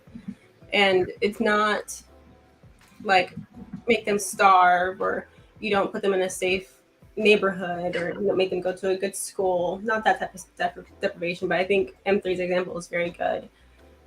Because you didn't have a car at 15 or 16. You want to make sure your kid has the best, 2021 newest car, and they don't have to work for it, right? You give it to them because you want to try to prove to them that they're worthy of it just because they were born, right? That they deserve it just because they were born and you didn't have it. Parents like that, I personally think, need therapy. Because you shouldn't have internalized that the way you did. And because the thing is at what point, like the fact that you carried this through 20 plus years, right? You didn't get that game system when you were 8, and now you're 30 and you're giving your child, a PS4, an Xbox, a Wii, just because you didn't get that game system that when you were 8. There's some major issues there. There was something else that was going on that was much bigger, and you're probably projecting that onto your child. With the parents that I've seen that do not deprive their children of material items like that, their children end up not understanding responsibility.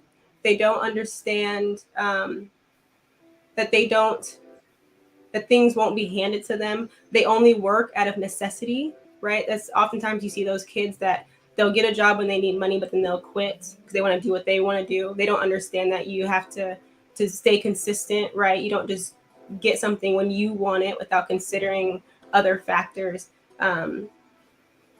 It definitely doesn't yield good results. And Jordan Peterson talks about this as well, where he says the issue with rich parents isn't the fact that their kids are rich and spoiled. The issue with rich parents is that their kids were never deprived of anything. They never had that. The sons never had that urgency. They were born into millions of dollars, so they didn't have that urgency to go and work. If you just hand your children everything, you're taking away that ability for them to make decisions that are going to benefit them, right? Without thinking that they have to work for it and earn it themselves, and understand that that appreciation that most people have to learn. Mm-hmm. You mind if I add something to this? Go ahead, real quick. Okay, and definitely, thank you, Chris, for kind of explaining that very well. I'll say this. Okay, if your child needs a car, and you have the financial means to give the car to your child, I mean, I'm not going to knock no parent for doing so. Give it to him or her. It doesn't have to be in a very expensive car, but if you're going to give a car to a kid, give the car to a kid if the kid is in need to travel to work. Make it as a accessibility to get from point A to point B, so your kid could feel like that he or she is working for that card. You know, and my parents, you know, they'll give me they used to give me like a weekly allowance as a kid, but I had to do the chores. I had to clean up. I had to do all these things that, you know, I'm for sure that probably most kids will be working for. And it made it feel like, hey, like, okay, I'm working towards something. If I wanted this Nintendo system, I gotta make sure that I bust my butt to make sure this house is good as clean, no dirty marks or whatever, you know. And by the end of the day, by the time I get the system, I'm more excited because I felt like I earned it. Yeah, you worked for it. Yeah. And so when it comes down to the struggle, you understand the struggle and it's not blindsiding you. Okay. Unique, I'm gonna come to you next after we get to little man over there. Hey everybody. Hey. So what up, nephew? What up, uncle? Talk to me. What are we talking? So you should never say it with your chest. You should not aim to give your child everything you've never had. You should give them a chance to earn everything you never had. So say I was in the future, I never got a PlayStation 5. Well, you can earn what I never had. So say Dad, he never got a Nintendo DS. But I need to earn it, not get it. Because I never did anything to earn it. Something what he never got. So what's one way you think you would be able to earn it?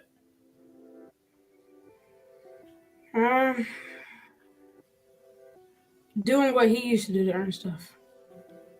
How do you earn stuff now? Doing what I'm supposed to do. Like what? Specific? Making good grades. Mm-hmm. Cleaning the house. Taking out the trash. Being respectful and ready. Right. Right. There we go.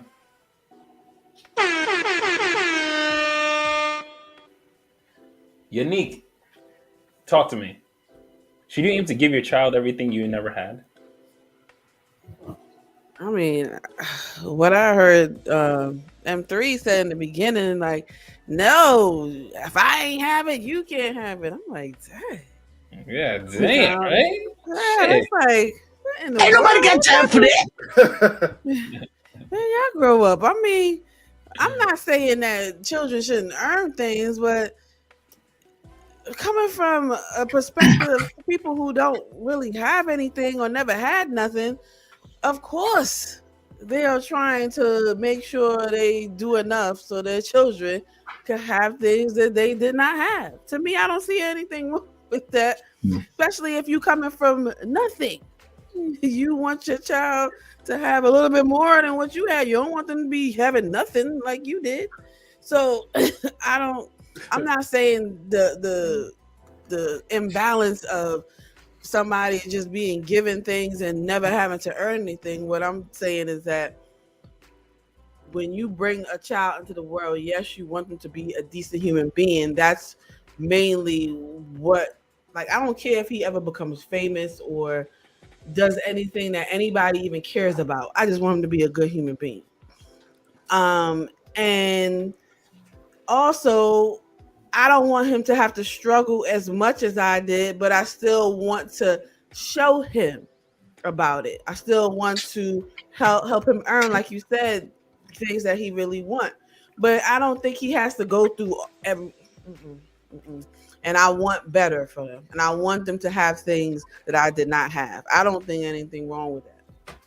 Okay. I don't see anything wrong with that. That's my mother said that she wanted me to go to school. She because my mother's just from the Caribbean.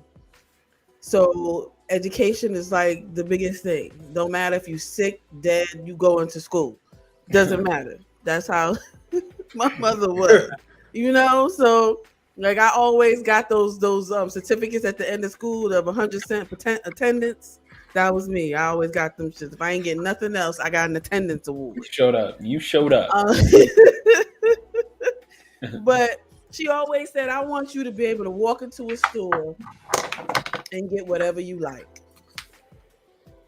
You know, because she's not able to do that. She wasn't able to do that, you know, so it's kind of like she wanted better and she wanted to give me something and things that she couldn't get. And I don't think there's anything wrong with that. And that's it. You mind if I rebuttal? All right. And then I want to rebuttal after M3 rebuttal. Damn. All right. Pass the stick to him so he can whack her too. Nah, you know I ain't gonna do y'all niggas like that. Nick, I think you missed the point that I made earlier.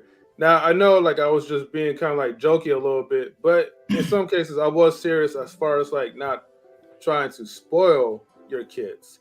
So when I mean like if I don't have anything, meaning like you shouldn't get it either, I'm not saying that I would never try to give you the best that what I didn't really have.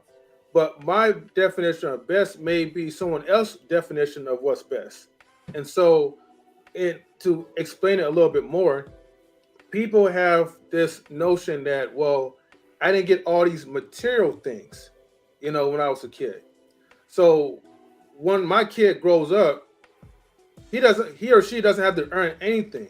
Because as long as I got the money in my pockets, I'm going to give my kids everything that they want. Because psychologically, I'm still harboring on the many no's that my parents told me. Or maybe the struggles that I went through because we were poor at one point. So I never want that feeling from my kids. But the thing is, what people are missing out on, and Chris did say, like, you know, go to therapy, so I agree with her as well. The point that people are missing out on is that you can still give your children the best of everything in life, but make sure there's a purpose behind that. Make sure that if you could give out the education, okay, if you could teach them how to build character, something that you probably wasn't taught like when you was younger, and you had to learn that later on. Give them the gifts that is going to make your child more stronger in society. So that way, when he or she grows up, they'll be able to adapt through, like, you know, just the circumstances of life. And they'll be able to stand 10 toes down and own their own. I want them to be a decent human being. Remember, I did say that's all I really want. It's like, I don't even care if anybody know him or recognize him. I want him to be a decent human being to somebody, or, you know, to everybody. You know, so that is important. I understand that part. But what is wrong with wanting to have your children to have more than what you have, especially if give them something. Give a dog a bone, right? Yeah, damn. Go ahead. Go ahead, John. All right. Look at this from a whole different perspective, right? If I'm giving you, what are you giving me? If I'm giving you, what are you giving me? See, we live in a transactional society.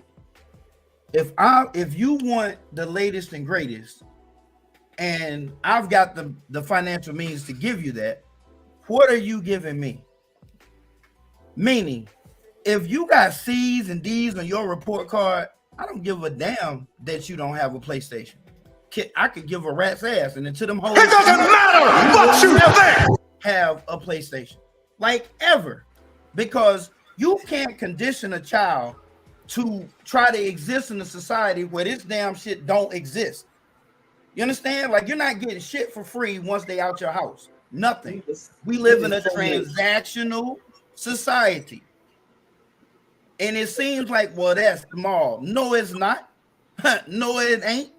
I looked at a job listing today. Not only do you have to be in the top 30% of the damn top 1/3, they want you to have a B+ average, a 3.5 or better in your major subjects. All of these qualifications just to check and see if a person can qualify for a damn passport. I'm not disagreeing about education, John. No, I'm not talking about that. It's bigger than that. You got parents. You are limited to just you and how you think. I know parents whose kids are failing.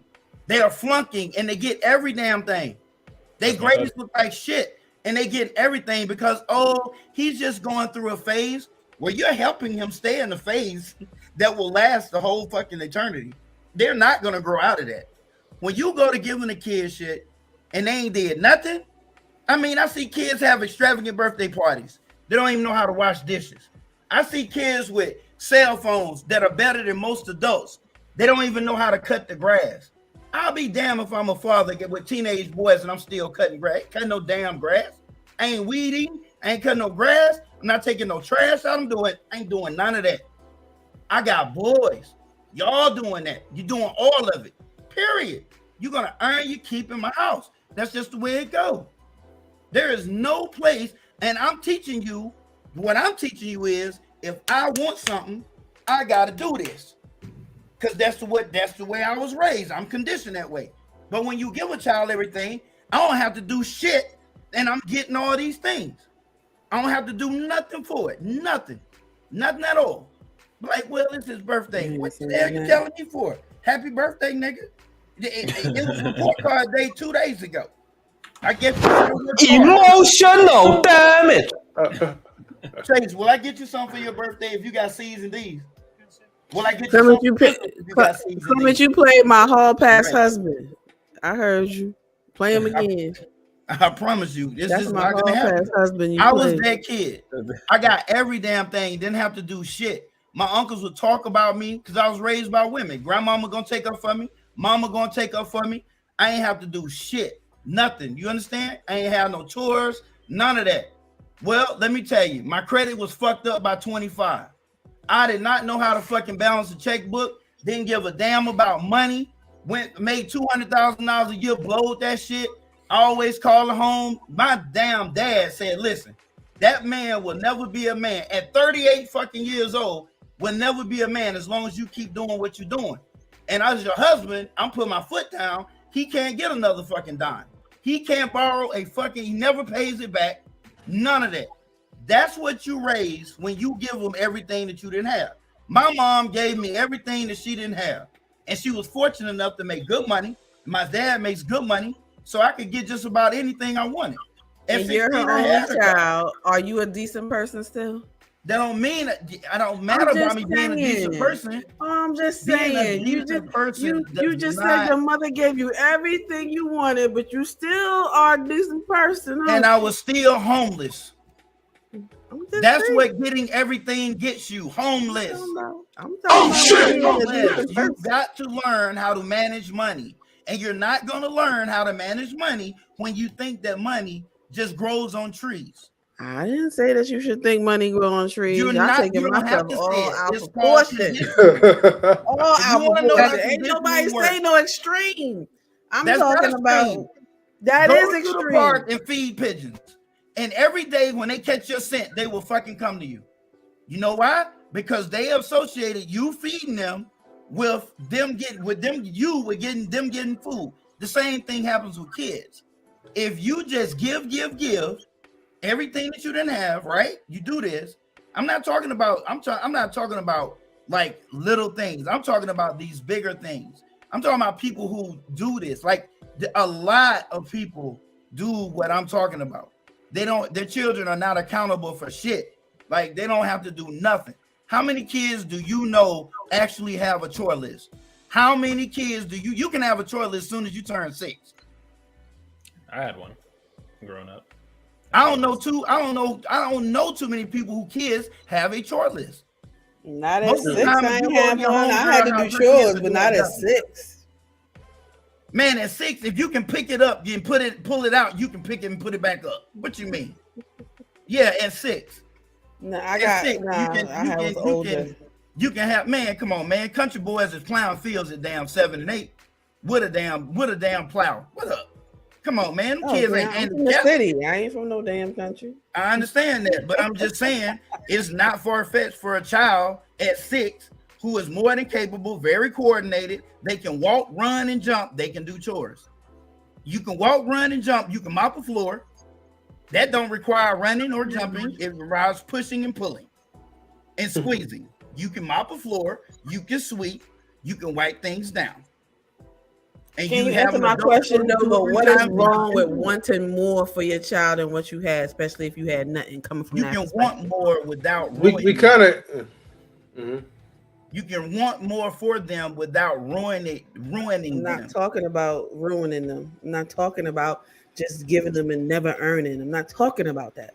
I'm talking about what's wrong with wanting something more than what you had when you coming from a lower perspective. The disconnect is how you do it, and that's the point they're trying to make. Yeah. You can want more for your. Mhm. I think a good parent wants more for their children than what they had. Absolutely. Because almost every single parent. If a parent doesn't want that, then they are probably psychotic. Like it's every parent typically wants a better life for their children. I think we all agree on that part. The issue is it's how you do it, right? If your child never earns it, they don't understand why they got it, and that it was a process to get it, and you never deprive them of anything. What John and Mr. M3 are trying to say is that in the long term, you're teaching your child that it's always going to be available. They're not going to understand that you have an opportunity to get it, but you have to work for it, right? They're going to think that just because they were born, they're entitled to it. Mm-hmm. That's the problem. Like I think I'm biased probably, but I think my parents did a really good job with us. So my dad bought me a new car, but the rule was when you graduate from college, you get a car. So both my sister and I, we got cars after we graduated from college. Every time I look at that car, I'm appreciative because my dad got it for me, but he got it for me because I worked hard. I accomplished something, right? There was little things I understood why I was getting what I was getting. And I value it because I know that I put in the work, even though my money didn't go into, well, I surprised him and I was doubling up the payment, but that's a whole nother story for another day. But even though my money didn't go into it, I still feel like I earned it. And I know that it wasn't easy for him to buy me a brand new car, right? But I have people in my family and I have friends where they bought their kids cars just because they didn't have one when they were younger. Just because their friends are getting their kids cars. So they found a need to compete with those friends and try and prove that they can also do that for their children. That type of mindset is not healthy for a child in the long term. You can be a decent human being and not know how to survive as a human being in society. The thing is that when you pass away, you should be comfortable knowing that your child's going to be okay. And I think a lot of parents spoil their children in the early stages of their life and then later on wish that they had done things differently because now they're worried about where their kids are going to end up at 30 years old. And part of that is because they didn't deprive them of enough growing up, which has nothing to do with food, education, basic needs, clothing, activities. Those don't count. But those material things that require skill, that require sacrifice, you have to teach that to your children. Yes. I just want to say that's facts. I definitely agree. So, like I said, there's nothing wrong wanting to have the heart to give, but just know if you're just giving and you're not teaching, then your child pretty much is dying on the inside. Your child's not going to be able to adapt in real life situations around the world when you're not around to give him or her those type of things. And then you're also teaching the kid that material is above anything else. And that's where we get caught up in the society. Always wanting to spend this, always want to spend that. Look, I've been there before, you know, but it took me a while for me to learn to understand and to appreciate that it's so much better when you're working your way to earn these things versus, you know, someone's giving you constant handouts.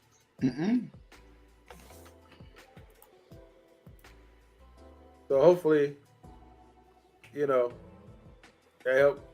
No, listen, that was good. That was good, man. Mhm. That was definitely good. Tack, you've been a fly on the wall over there, my man. What's going on? You're muted. I was just listening to all of the responses, and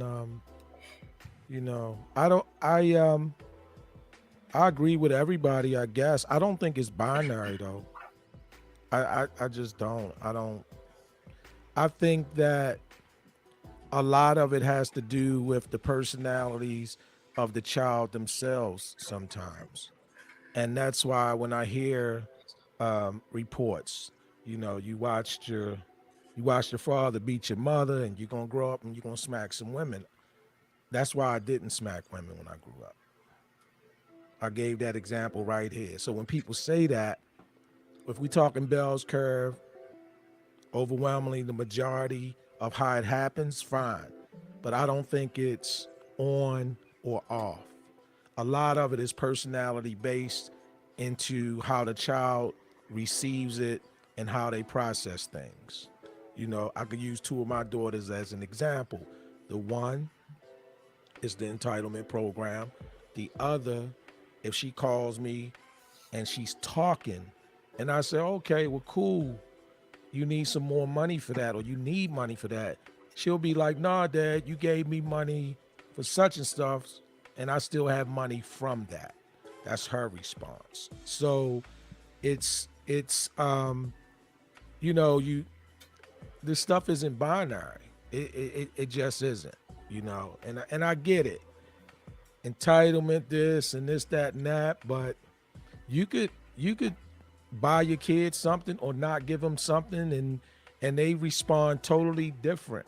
There is no appreciation. They don't appreciate nothing. I know people, they didn't appreciate any of that stuff growing up, and I knew others that didn't have much or didn't have anything, and they were fine. They were whatever like that. So that's why I agree with everyone. I agree with Neek's position just as well as everyone else, because it's not binary. It's not all or none.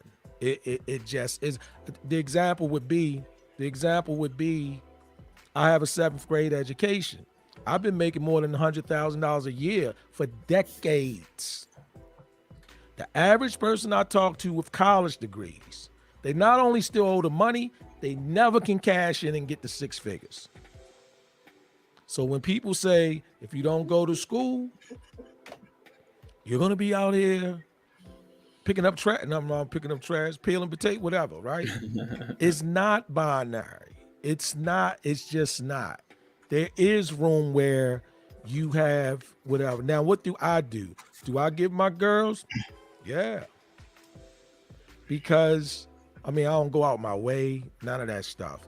But did I pay for the car so she could focus on school? Sure. I didn't want her to have a car payment when she went to college. I didn't want to have to deal with that. Your focus is get a job and handle the insurance. That's where you at. You don't have a car payment, stuff like that. And any of that kind of stuff, I'll do that. I'll look for a reason to do that because I can do that, right? Sometimes you do it because you can. It's not like you might be going out your way because they didn't have, but sometimes you do. I don't want my kids to have to worry about clothing and shelter and security and being able to eat. So yeah, here's your debit card and it's $2,000 on there, and you have to be a little responsible. Of course, it's on my bank account. So he said, well, why would you give that to a 16-year-old? Probably because I can, and then all of those other truths about that, the studies, and you're going to produce this and they not going to produce, it's probably a little bit of all that in the menu too, I guess. But I just don't see it as binary. That's my only thing. It's not mandatory that you wind up drinking because your father and mother was an alcoholic. It's just not. Because on a personal level, we know too many people who don't drink and their father or mother was an alcoholic. We know too many who don't beat people and their father and mother was fighting all the time. It's like I used to tell my daughters, the reason why I don't call you out your name, because your first relationship with a man is with me. That's all. So I agree with everyone. That's why I was just sitting back listening. And I think, life just teaches us certain situations. I think it's good that the blooming Ebony, her dad was able to do that for her. But then I could get 3 other people to come on this panel, and you know what they'll say? I would buy him a car, but I would never buy my daughter a brand new car because she graduated from college. Because here's a set of studies.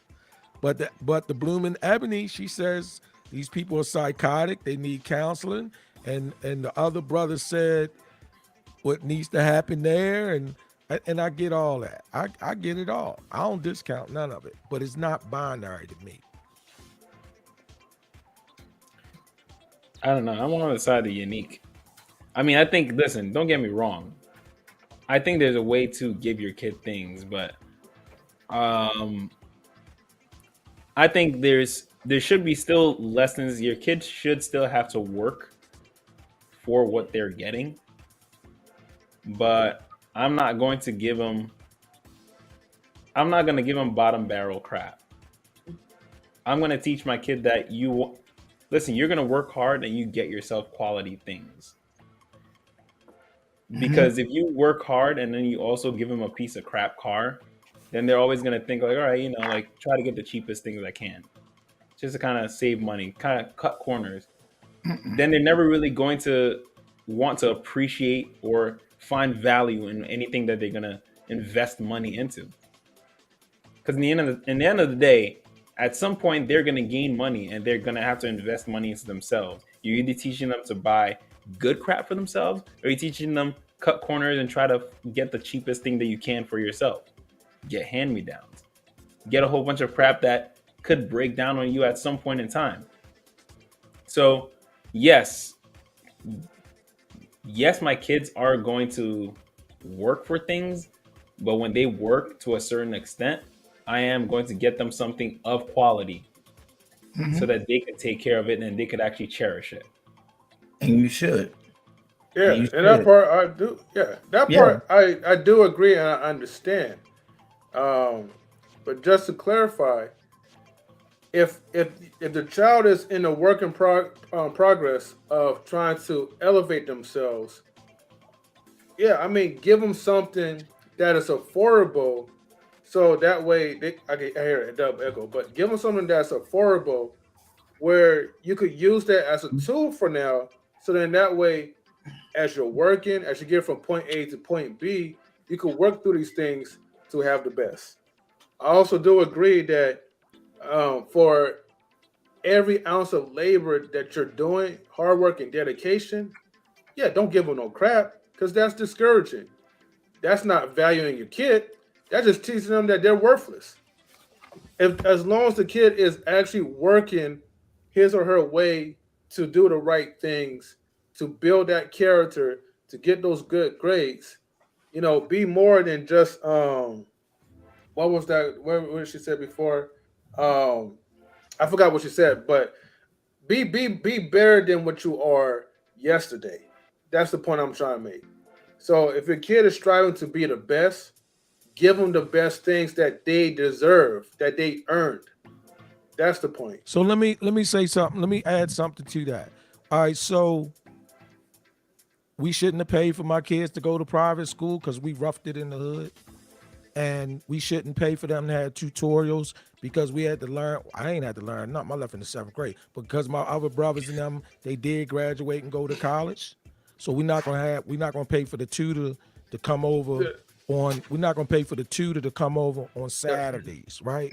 So we cleaned the house up myself. And so you think I'm not going to pay these Mexicans? Well, I'll take it back. That's what they are. They Mexicans. You think I'm not going to pay them $75 twice a week or once a week to come through and tighten up or something like that? Somebody made it off of a bad diet, and you think because of that, I'm not going to sit there and still, and because I can afford it, right? I'm not going to get the better foods and and the fruits and the vegetables, and if we choose organic and feed that to my child, even though she didn't do her homework, I'm gonna sit up there and say, you're having domesticated chicken that never touched the ground before, while we eat the grazed chicken, and I'm gonna teach through that. Like, I'm not doing that, man. She's just gonna have to grow up and fail. Yeah, y'all totally missed the point from the beginning that I From said. the beginning, you know what I'm saying? Yes, And this is not what I'm talking about at all. Because in every example that you gave, like, that's what you were supposed to do, and that's what I would have done. My child at school, I'm gonna buy them. I'm gonna hold it down for them. You know what I'm saying? What I'm saying? So, John, let me say, hey, Dr. John, let me say this, and you can respond directly. You ready? You ready? Okay. Yeah. You had your beautiful, intelligent son on here 5 minutes ago, right? Yeah. Okay. When we was coming up, you wouldn't have no kids on this panel. They would say, go in the room and play. We all adults. I'm not saying you. I'm just saying, don't nobody remember that model? It's me, right? Sure. Don't fake yourself out. That's the reality. Hang on. So do we deny our kids a platform because of a tradition or a ritual or a practice, in the sense of there's a separation there, right? So I'm not picking at it. I'm not saying that. I'm just saying that alone. You know, that's why it was a thing when the Steph Currys or the so-and-sos or who else, when they would win an NBA champion or something like that, and all of a sudden they started introducing family and kids or and different things like that. That wasn't that way at one time. At some point, it became that way. And when it did, there was a whole lot of criticism. And they were saying, that doesn't make sense. It's unprofessional. I'm not asking you guys how you, in the sense, how would you feel about that. I'm just giving you an example of what it was and what was taught and what is being introduced and how it doesn't mean the same. How the lesson is different. The exposure is different. You know, that's all I was getting at. Can I say something real quick? Or sorry, you guys mind? Go ahead. Okay. Oh, okay. Because I think I got shades on. You know he's serious, right? When you put them sunscreen, he got frustrated, threw on the shades. You know it's about to get. It's real, man. It's real. Can I ask M3 a question real quick? I'm sorry. The lady that's in the chat, JP. Didn't she come on your live and put the link and did the restream thing? Oh yeah, one time. Yeah, that's a test. That's where I got the idea from earlier, Clement, because I was watching his stream and that lady came on his live and sent the link to everybody. Oh, nice. Awesome. She's awesome. JP, if you're still in the chat and you have some time, please come on up. I know you. I think I've seen you talk about these kind of topics a lot of times. So your ideas would definitely be greatly appreciated if you could make it up here. So, but other than that, M3, shoot, go for it. Okay, let them know. All right, so I'm gonna make it clear again, right? You want to give your child the best. One of the things I mentioned, like in replacement for material possessions, give your child the best education. So we're not trying to debunk or try to limit that you shouldn't take your kid to a private school because you haven't went to a private school. Honestly, if you have the money or you have the money currently and you want to take your kid to private school, that's recommended. And the reason why I say that's more recommended than just give them handouts for materials is because you're building that child's education. That child is going to learn a lot of things that people don't really learn in the public schools. The point me and John were just making is that, look, we don't knock nobody who wants to give the child the best, but there's layers into that. Everyone has a motive or backstory based off the gifts they want to give to their child. So you want to give them like a nice car, give them a nice car if you want to, if you can afford it. But what I'm saying is that at least teach your child how to earn those things so your child will be able to appreciate you. I work around a district with a bunch of students in a well-privileged neighborhood. and all their parents is giving them like Teslas, giving them like Maseratis, whatever you could name. And these kids, they don't appreciate those type of things because they're so used to getting like those type of handouts. Some of them would just be driving reckless. Some of them, if you ask them a general question about certain things, they don't really know because they're so used to like, daddy just hand out money like left and right. It's the norm for them. And them three. Oh, God. But them three. You could work around a neighborhood or a community where nobody's getting a Tesla and nobody's getting the Maserati and nobody has no money. And them kids, they don't appreciate nothing either. And you know what? And that's also true as well too. See, that's what I'm saying. To pitch that and use that as this is where it misses appreciation. I could take you somewhere tomorrow. They don't get none of that, and the appreciation that's not there matches each other. I think the idea no, go ahead, Chris. The idea, so of course that exists, like that there are exceptions to it, but the idea is deprivation.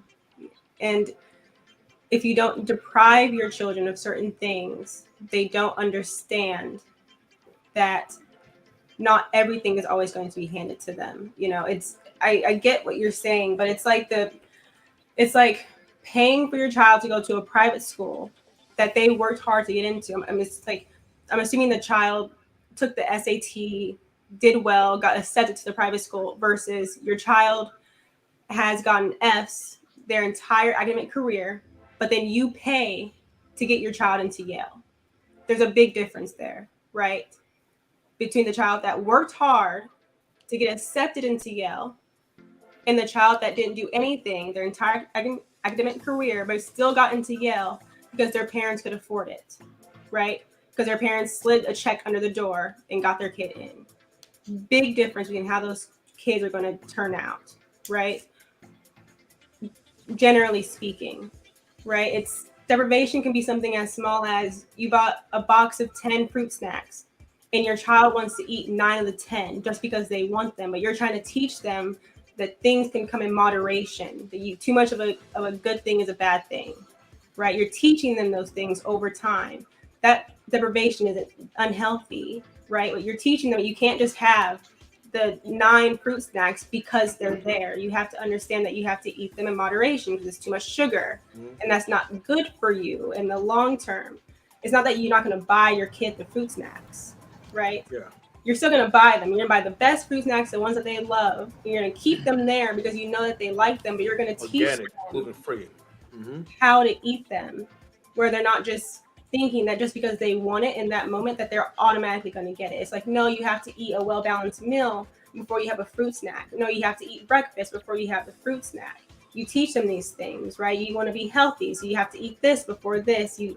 You're giving them those lessons, but you're not saying, oh, I'm going to get you, a $100 computer to try and do digital arts in college. No, you're going to get them the Mac, but you're going to tell them, work hard in school. I'm going to get this for you, but do well. It's those little things that I think we're talking about. It's not, we're taking it to the extreme. And I understand that it's binary, but it's not the same as, seeing your parents, you're not seeing domestic abuse at home and having an adverse reaction to that. I forgot what it's called. I don't know if you know, John, but there's terminology for that. It's like you repeat it or you don't. You have an adverse reaction to it. This is more so, what does the lack of deprivation do to a child over time? And there are studies that show that it does have an effect on them in the long term when it comes to their ability to handle responsibilities. Yeah, deprivation breeds motivation. Yeah. You gotta let's get Jake. Sorry, M3. I just want to get JP. No problem. Yeah. What's up, JP? Well, for that, shout out to Black Man Unfiltered.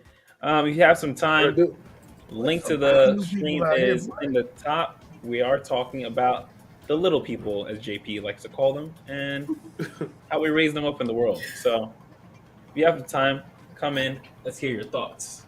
All right. What are we talking? How you doing? Well, peace. How are you? How's your spirit? This is my first time being in your live chat, everything. So I'm glad to be here. Oh, yeah. Welcome, JP. How's your heart? Listen, if you and that woman don't quit bothering me, beat him up, Barry can come on up here for herself. Inside messy. So to answer the question below, no, I don't believe that you should aim to give your children everything you never had. I believe that you should aim to have your children have the opportunities that you didn't have. Right. Yes. And that's different, That's right? totally different. Yep. I grew up military middle class, so that should have been my children's foundation. And from there, I need to give them all the training that they need to be able to get there. Now, their ability to get there is theirs, right? I'm gonna give you all the tools and I'm gonna give you all the training. Now, what you accomplish from there is up to you. And I can't be offended when you don't succeed or when you over succeed or when you just hit the bar. It's yours. It's your journey, right? I think that parents, when I was coming up, parents tried to decide for you what you were going to be. And then the next set of parents were like, well, just be whatever the hell you want to be.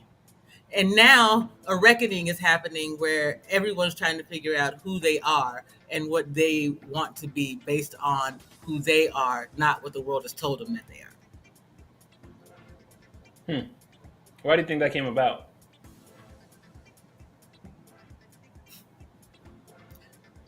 Gave up on certain things, to be honest.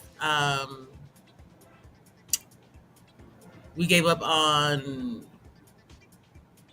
the things that made us who we were. I won't say religion because that's not it, but the things that we got from going to church together or sitting on the porch together or being together. We are far more individualized. And I believe it's the result of allowing corporations to be considered beings or entities, right?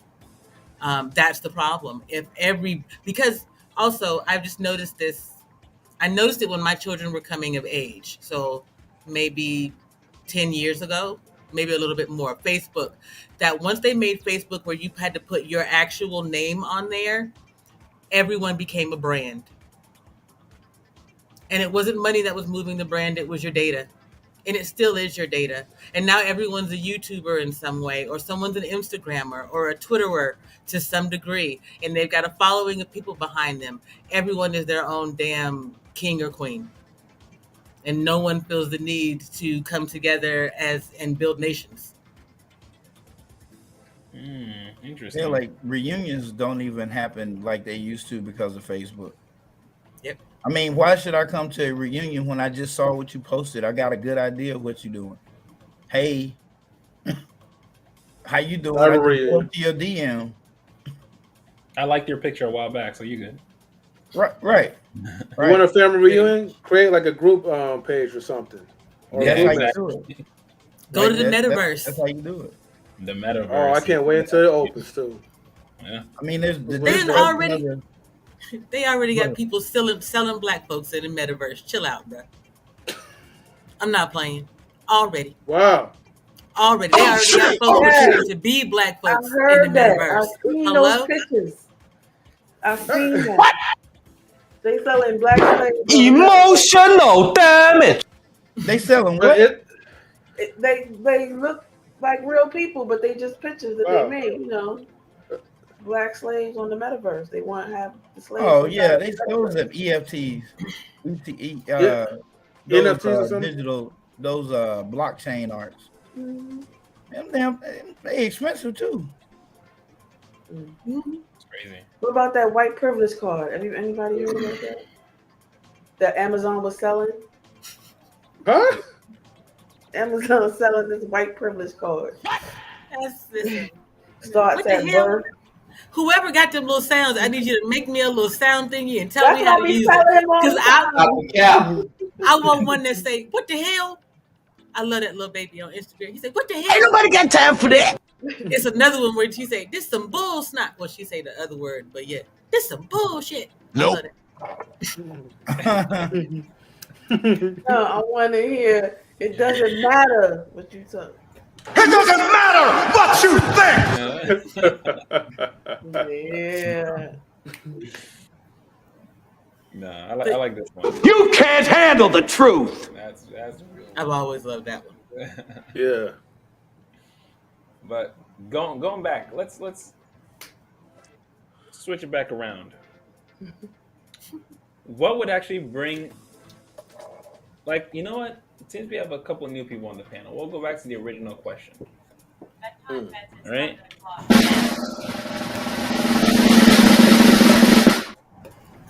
Save the wife or the child?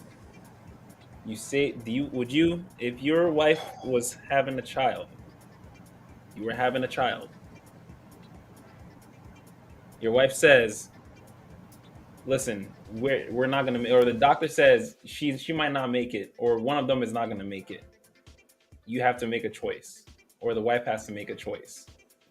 Who are you picking? I was never married. Do I get to answer that? You still get to answer. I'm picking the wife. That's an easy I don't even question. know the damn child. Right? I don't even love it. I love the idea of it. It's a body, it's a life, but she can make more. It's right. So yeah. JP, look, I'm gonna try and fall out. Well, I love talk. Your answer was priceless. You hear me? I don't even know the damn thing. I don't even like it right now. I love my wife. I don't love that damn. It's a being. Yeah. That's all I know about it right now. All right. Okay. Hey, look. I It's know like I'm all I tell about my like nephews. I tell my nephews when my sister used to call me, talk to your nephew, and I used to talk to my nephew. I said, look, man, your mother gonna fall out at the funeral, not me. You just my nephew. I want you to do the right thing because I don't want to be picking your mother up at the funeral, man. Okay. Damn. Okay. I want to just say, because I don't normally like plug when I share other people's stuff, but I put that on my Twitter when I posted it. If my mother had taught me about imprinting, I would have probably had less children, and probably waited, because what Tak is saying is true. Children are just a thought until they get here. Right. Having said that, though, my fella and I have only been together for 2 years, and we've had that conversation. If we're to have another, I'm 46, okay? If the universe is trying to do that right there, then you choose the baby, not me. Understand? Yeah. Like that's a whole ass life that could have 20, 60, 70 years. Whenever it's me or them, I got the least amount of time in the game. Stop the cap. Look, I'm not about to be like a single dad, having my wife, giving birth like a mother killer. Nah, I'm cool with that. Look, I know I'm all We got a community. Wait a minute, M3, you part of the community. I'm trusting to help him make sure my baby okay. And this is what you got coming out your mouth? Hold on, JP. I'm not done yet. Okay. First of all, right? You got his shades on. You better show him some respect. You gotta back up off the shades on, buddy. Some respect on his name. Exactly, right? Or, but I'm gonna put it like this, right?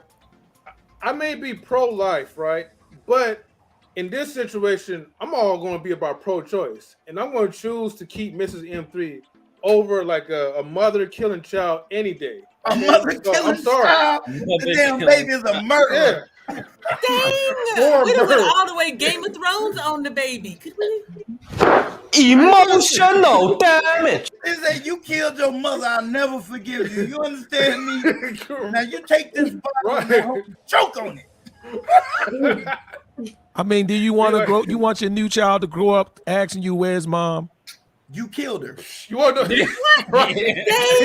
We can't just make sure like pictures of mom are around. There's some things that smell like mom. Every now and then we update. No, because the truth is bound to come out. So what you want to do, JP? Right? Do you want to play Stop the cap? And then tell your child these white lies and be like, your mother was a sweet person. She just had a horrible accident, by the time you was born, right?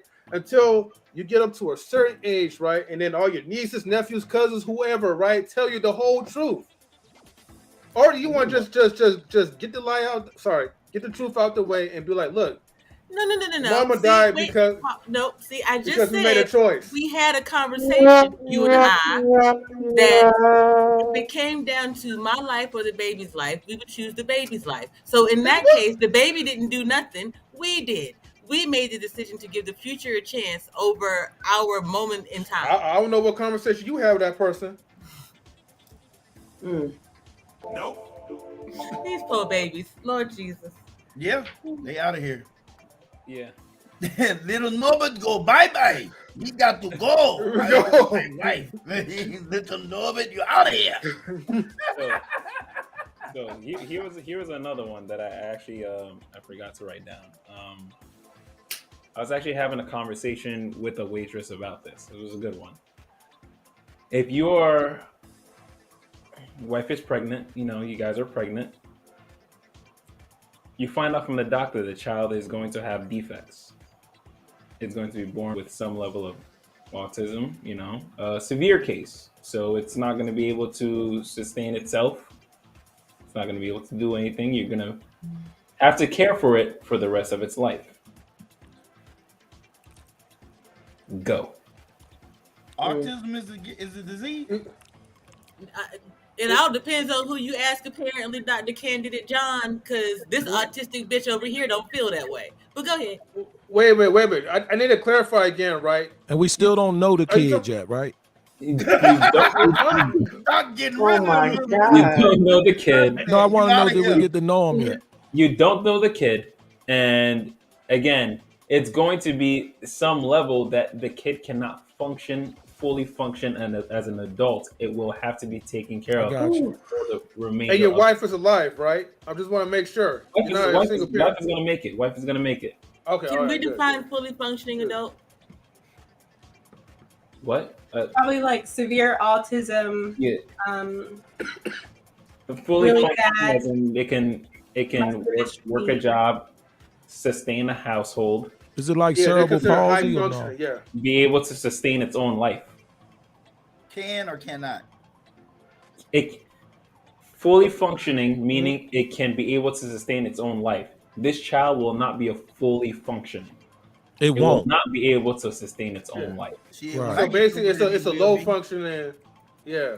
Very extremely low functioning. Extremely low So functioning. we're gonna have to pick it up and carry it all the time. No. Correct. Well, again, it's still going to be it's still going to grow you. physically. I got you. Yeah, I got you. But it's always going to be mentally very, very, very low function. Gotcha. Okay, let me start with this one, right? Because I have experience dealing with kids like in the autism spectrum and just low function, high function, and all that. So I could kind of break it down to you. It's really tough. It's hell, like dealing with a kid that has special needs, and as the kid grows up into like adulthood, it's like you're still raising that child, the adult child, unfortunately. And so there's always going to be constant stress like in your hands, especially if you're a single parent too, which makes it even worse. This is why parents who can no longer take on that role as they get older, they send them to what they call adult daycare programs.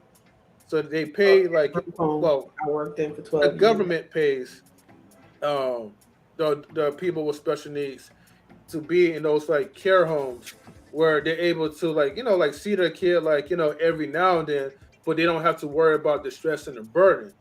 But I mean, if you're just doing this on your own and you don't want to send them to one of those adult daycare programs, you're gonna have a hard time on your hands. I'm telling you. You better be make amends with broken relationships with your family, friends, whoever, because at that point it will definitely take a village to try to raise a child that has those type of disabilities. It's a lot, seriously. Yeah. Low functioning, absolutely. High functioning, totally different. It's like choosing whether or not to have a child that has sickle cell. Are we ready to vote? Oh, okay. You muted. You muted, CK. What'd you say? I knew you were going to. I started. I know Well, voting for what? So, again, you find this out from the doctor before the child is born. You out of here. Little Norbert gone. Because they do these tests. You can find out really early these days. Right? is dangerous. Unique. What we Talk gonna to do? me. I want to hear what the Blooming Ebony also has to say on this. Let's. I wanna get Unique in this first. Okay. She's a little quiet over there. All right. Unique finna say that, baby. She's a little She quiet said, over "Nigga, there. I'm We an gotta- ABA specialist. I will train my child." The you know what the crazy thing is that with that low functioning, what you said that they can't really sustain themselves. I've worked and lived in a home with low functioning adults that are 60, but they're like 2, really, in mine. You know, so if I knew beforehand and I didn't see the baby and it was just in, Oh shit! I know it's going to sound wrong. I know it's going to sound wrong because I've done that. Like I lived that life for 12 years. Like we took care of these people for that long time, and it takes a certain personality to sustain that. Where it take an act of God. You hear me? And it's rough. There are not a lot of nice people out there. You see what I'm saying? So people that took care of the people before me, you know what I'm saying? You never know how people are treated. They could seem like everything is going right, and then it could be some things that you don't even know what's going on when there's somebody that's that low level. Because they can't tell you what that caregiver or whoever is doing to you. Things like that happen when they're that low level. You know, I mean, things happen that when they're higher level too, but it's kind of like they're, they able to choose. Doesn't matter. They more lucid than, they more higher functioning, so they can choose. But when they're on that low level, it's kind of like I'm sorry, the baby gonna have to. Like to leave here, get behind me, say, "Nigga, gotta go." I'm sorry. I mean, and the problem is that I've worked with them for so long, but because I know what some of them go through, and because I know that the media, it's like. So I take it you weren't volunteering. No, I did it because I liked it too. I love taking care of people. It's just that when you don't get that break because of the way that you're positioned in the company, the way they position you is that you're basically 24/7 taking care of people. Even though you have other people coming in to work, they may call out, you still have to fill in. So it can get to where, we need a break. Gotcha. So, but I'm just saying that you need a certain type of people that know, like when their limit is done and they need people to take over, like you, and it's not a lot of those people. You know what I'm saying? Those are rare people that you come across that are very kind and patient and all that other stuff. That's rare. And I worked in this field for a long time, so I wouldn't want to subject my child to that just because I've worked in it. If they were that low function, no. I would tell them, go ahead.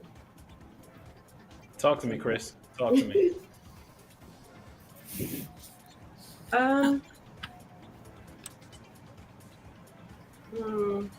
This one's really hard. I think so. I have certain views on pro-life and pro-choice. I think after a certain point, if the child or the mother's lives are in danger, I don't think abortion should be allowed. I think it's Florida that just passed a bill that I align fairly well with. Things like after 12 weeks, abortions are banned unless there's something wrong. Sorry, I didn't mean to say that. I hope that your channel doesn't get banned. Sorry. It is what it is. We had a good run.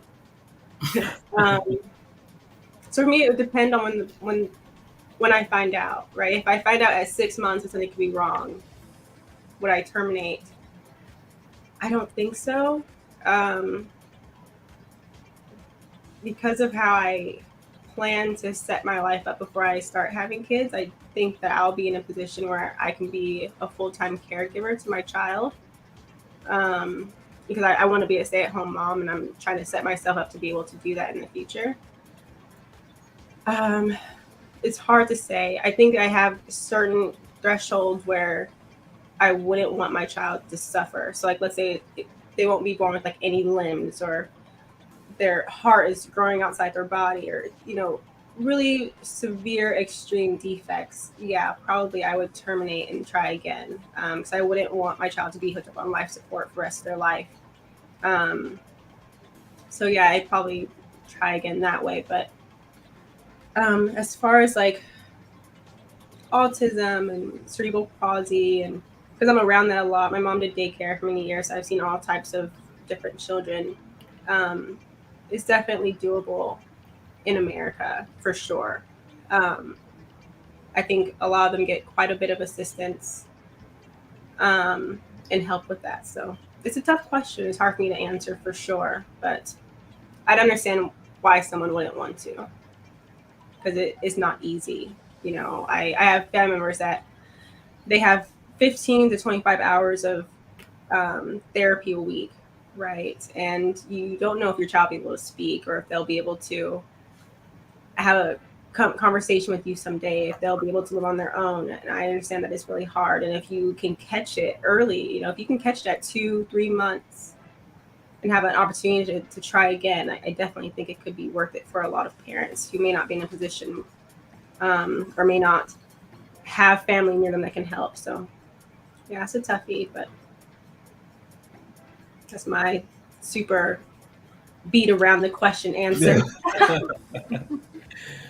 You made your way around it. You definitely made your way around that question. You curved it a little bit. You got a little juke. All right. Okay. Oh, Keanu.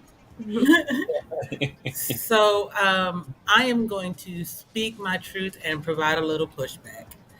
Until about a month ago, I was pro-choice for anyone else and pro-life for myself. And now I pretty much sit on the pro-life side. But I also don't believe in Western medicine, because I understand that in other cultures, what we call schizophrenia, Asperger's, and all of those things are actually seen as some type of spiritual healer, and usually not allowed to be mistreated by the entire community. They are embraced as and someone who can understand things that the rest of us can't. And so in that way, I'm like, yeah, all of this just feels real icky to me. Plus the fact that I just found out last year that I have high functioning Asperger's. Someone had to take away everything else that I was responsible for me to figure it out, because I'm the mother of 3 children who my husband was deployed very often, and I still ran a full-time daycare and did all of the other stuff too.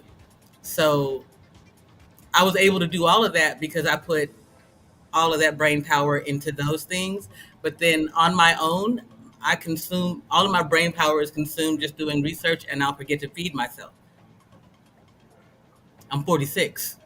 So when you say high functioning or not able to take care of themselves, in some ways, there are times when I can't take care of myself. Someone has to remind me, hey, did you eat today? Have you done these things for yourself? So that's the pushback that I want. Like, how we look at things, it matters. Okay. I mean, don't get me wrong. There are. So to that, I would say there are nuances. There are nuances, and there are pockets of people that are able to still, by medical terms, they'll be deemed functioning on a spectrum. Yes, they said you were functioning on that. I just looked at you as someone that's extremely dedicated to their work to a point where they forgot to eat. I've done that many a times at work. When you're extremely zoned in and focused on what you want to get done, you're not focused on your stomach. You're not focused on your hygiene. You're not focused on, hell, if you need to sleep sometimes. So that I do understand. But then back to the point of Unique, where she's talking about 60-year-old people that are still acting like 2-year-olds. At that point in time, we're talking about 2 very completely different things. You understand what I'm saying? And I think at that point, we can only say that's a spiritual sign for a certain point until it becomes, no, that's a defect. It's not. You get what I'm saying? I do, but I'm saying is, had treated them as though they were spiritual healers in the first place, would we look at them as if they were 2-year-olds unable to take care of themselves in their 50s, right? They would have always had that place of reverence. They may not have ended up in a situation where we kept thinking that we needed to care for them. Am I making sense? Had we, when we found out, like, had we never taken the Western concept into our own thought processes Okay. and just said, this is a being coming into my existence to care for however it shows up and give it the most love, are we sure it would have ended up on that same trajectory where at 50 we have to feed and clothe it? But how did they get there? The Western decisions that we made. So you're saying that they weren't born with those defects. It's the decisions that were made after the child's birth that caused it that way. Or during their birth. Interesting. Definitely a different thought process, for sure. That was it. That's all I wanted to do, is just say there might be a different way of looking at it. Yeah, no, listen, I appreciate that. Because again, for me, I'm only seeing it as you are born with a certain amount of things, some more, some less, and you're going to have to cope through life with whatever that is. You know, everyone's going to be born with a certain amount of obstacles that they're going to have to get past. And it's how well your parents are going to be able to prep you to be able to get past those obstacles. Sometimes your parents are not going to be there or be able to prep you at all. And, you know, that's a shame, but those obstacles aren't going to go away. They're still going to be there. You're still going to have to get through it. You get what I'm saying? So what I'm saying is, at what point, even you as a parent, at what point are you going to be doing things to make your life a little bit more bearable versus, you know, let's just be candid, harder. It is going to be harder doing something like that. It's going to be much harder taking care of a kid with extremely, you know, low functioning brain ability, you know, and me personally, I can't do that. I agree with you. No, I agree. It's more difficult, and again, I'm one of those people. I believe that you should be an intentional parent. Yes. Right? You should have intentionally done as much as you could before you became a parent as possible. Now, do things happen? Yes. But if you're intentional about this thing, then you were intentional about creating this life. It's right there at that point. If your intention was to make this life, then you've accepted however this life shows up. Yeah, that's where. Oh, go ahead. No, go ahead. No, that's where I was gonna add that, but you guys already introduced that thought. It's like to become informed, to become educated. That I think that's gonna weigh in. I think a person's faith is gonna weigh in. I think a person's, and let's say if it's a couple, it's whether they're in an exclusive or committed relationship or married or single. I think a person's faith, their education, how informed they are, also what their purpose is. You know, a lot of people, their purpose isn't to have the nice life or the nice moderate life or whatever. The purpose for some people is to provide or lean towards some suffrage act as a human being here on this planet and to serve at some other level in that sense. So it's like you could just drill down into where people are. And that's why, you know, it's individual. You know, it's like, yeah, everybody has that termination button sitting nearby, but then you talk to different people and they could that's not their thing. That's what they do. Now I know people growing up and it was hard, man. It was like you said, if a person wasn't willing to give up a lot of themselves and actually made that their why or purpose, it was something, you know. But then you have people that do it. That's the thing. You have people that do it. Me personally, if I'm not emotionally there already, you know, then it's going to be not easy, but it's just not going to be as difficult. It's going to be more academic for me. Once I'm emotionally there, it's just like with women, right? I don't go out and seek really heavy set women, big women, okay? That's not my thing. I mean, it's just not my thing. It's surface level. You can call it what you want. I don't go out and seek really petite women. I don't. But if I'm in a relationship and I care and she becomes really big, I don't leave because of weight. Or she loses weight and she becomes really small, I don't leave because of that, because I'm invested, right? So I guess that would probably play a role on me, and I'm automatically thinking that the woman would be most vested emotionally or whatever, and that would lend to her decision. But yeah, it's challenging. It would be easier for me. I don't know the kid, you know what I'm saying? And You're not carrying it, yeah. I'm not sitting there rubbing my stomach, or, is this woman's third time trying to have a child? And this is the only one that stayed up long enough to even get. There's other factors that come involved. But yeah, I think it would be so tough for a woman. It definitely would be tough for women. I want to throw this at you, Chris. Shout out to JP for coming up. I really appreciate her thought process, but I want to throw this at you, Chris. Because you said you would be on the side of trying to keep and nurture for that kid, correct? It depends on how bad it is. Okay. Yeah. Now you wanted to keep, but your husband did not. It's a great question. Whose body is this? She don't really think like that.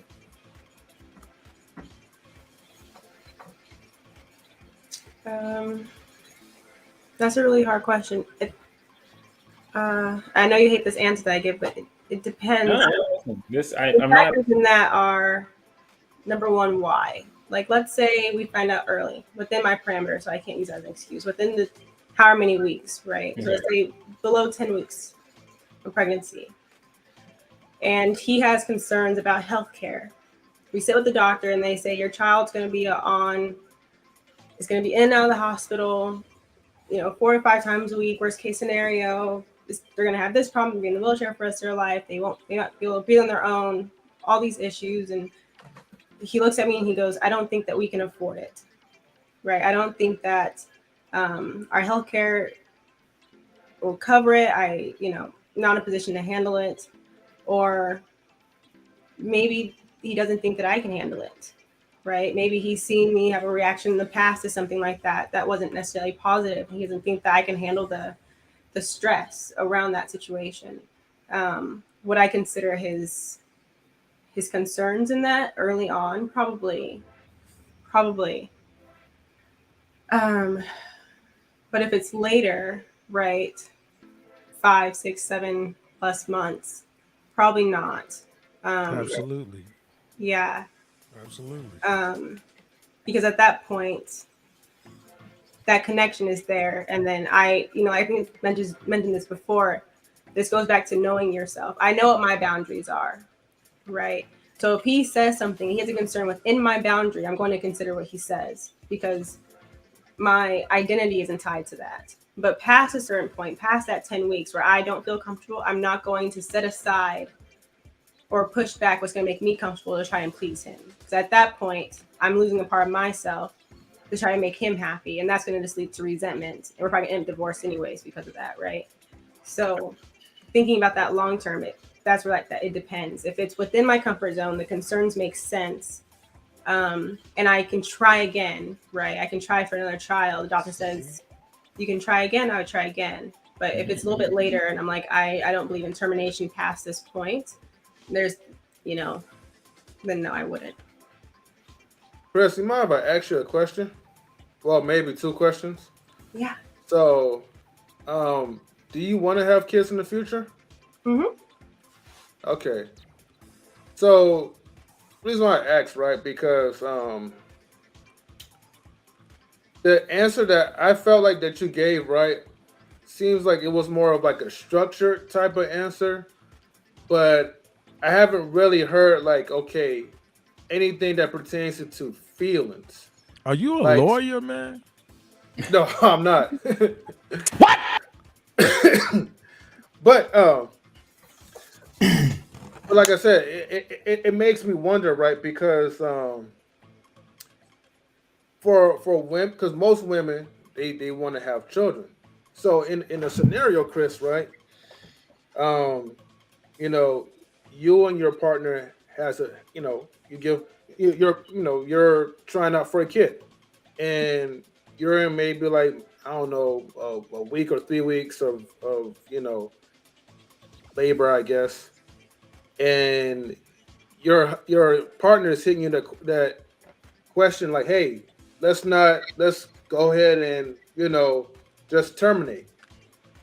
How would you feel if that question was ever brought up, or he just tells you, look, I don't want the kid no more, you shouldn't bear it? Can I clarify? So you said labor, did you mean pregnancy? 3 weeks of pregnancy, or? I'm sorry, I meant to say like pregnancy. My bad. I know what you like, meant. I want to double check because I was like, okay, if I answer that, that's like 36 weeks pregnant versus like 3 weeks pregnant. So my bad. Yeah, pregnancy. No worries. Like, yeah. Okay, so this is in general, like a general termination, or because of a health defect?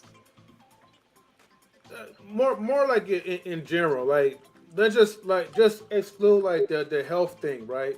Let's just say you're healthy. There's no health or anything that's getting away, but it's a decision that, well, I wouldn't say decision, but it's something that your partner just want to make.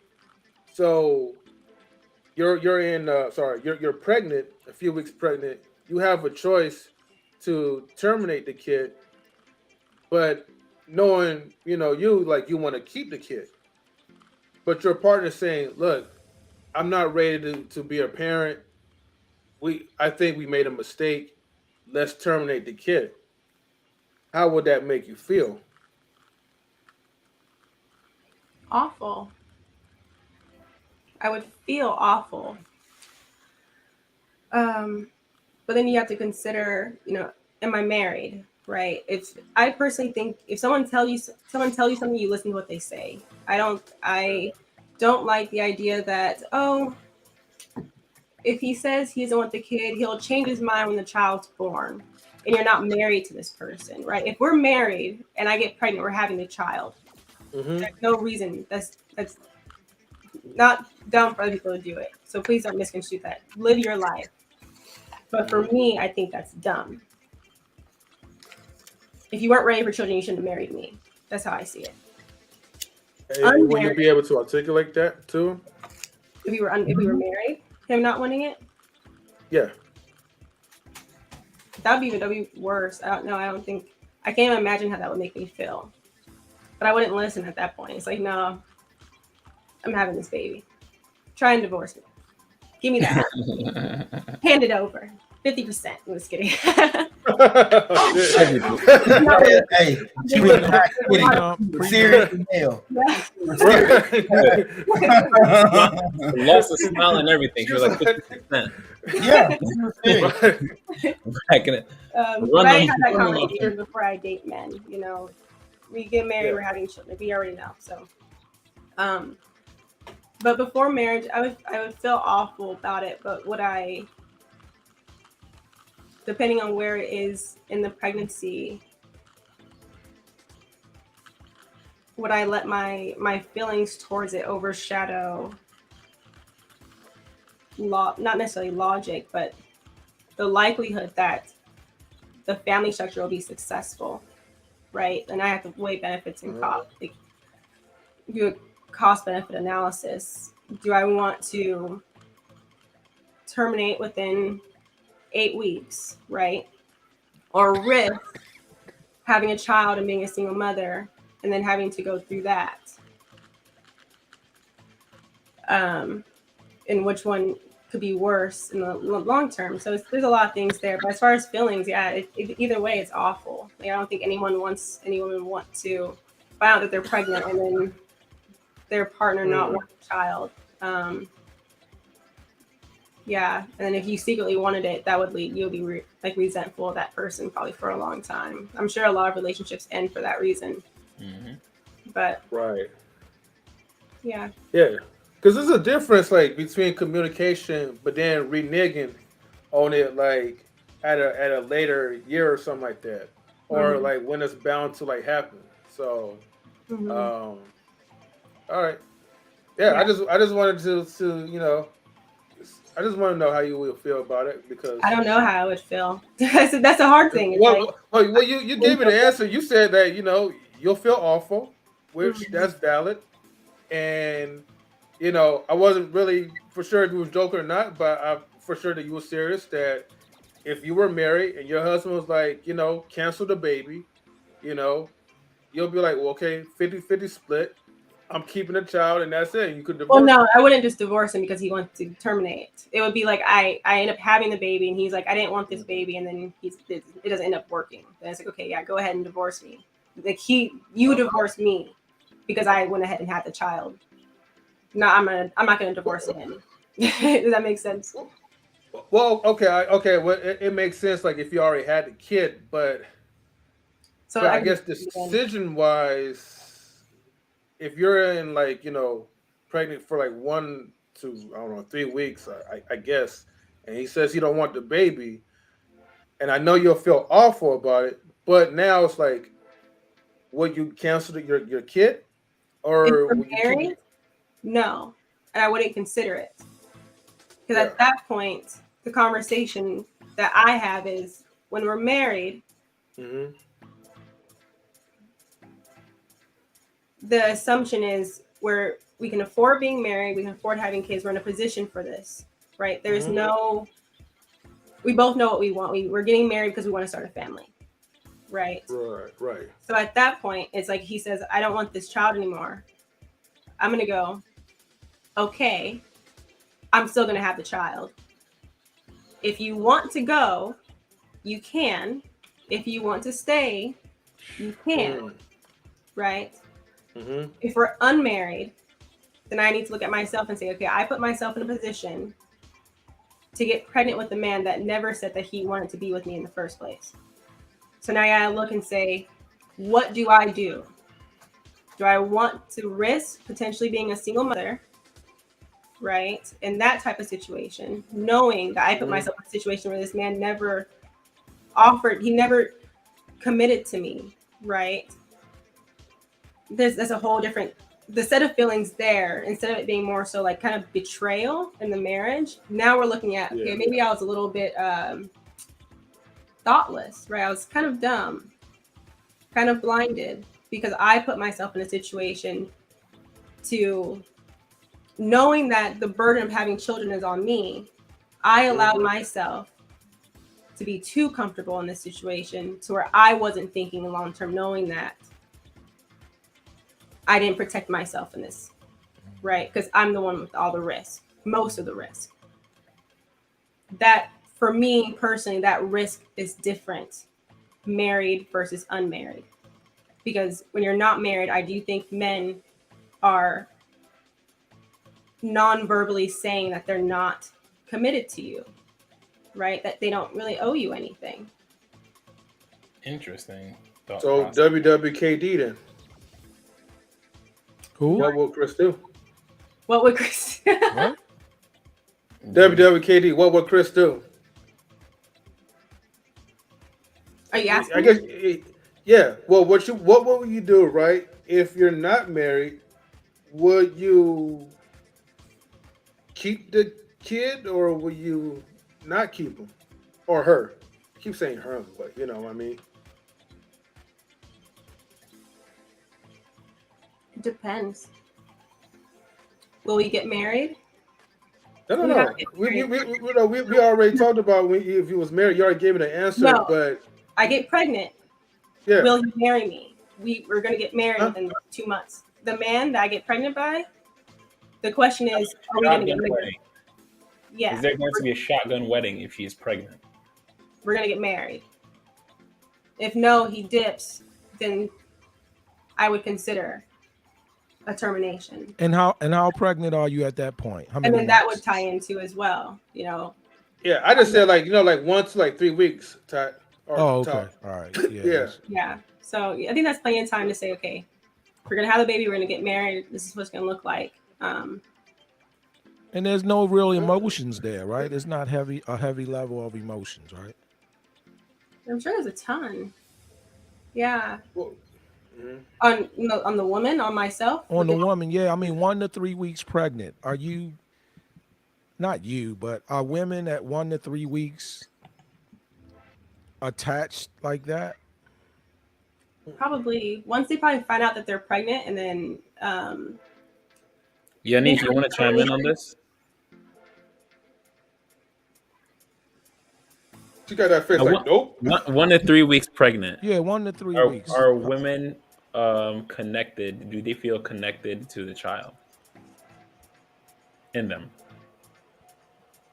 I didn't know that early. Well, no, wait a minute. For one of them, I did know early. Okay.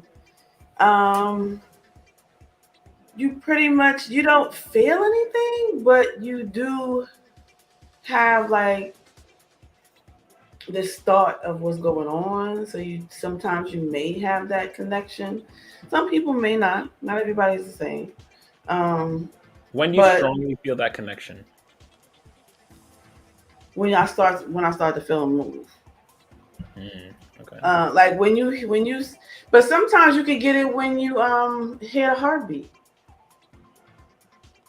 So, but that real, like to me, it wasn't until I could actually know that was because the first baby didn't grow as big, so I barely felt him move, but I knew he was there when he did do his little small moves.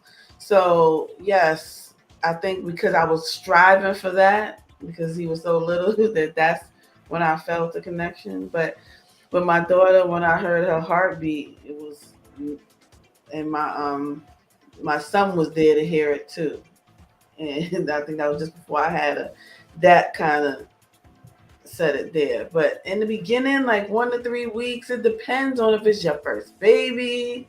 It depends on even if you've tried and, lost a whole lot. So, but I feel like you do have one because I had to have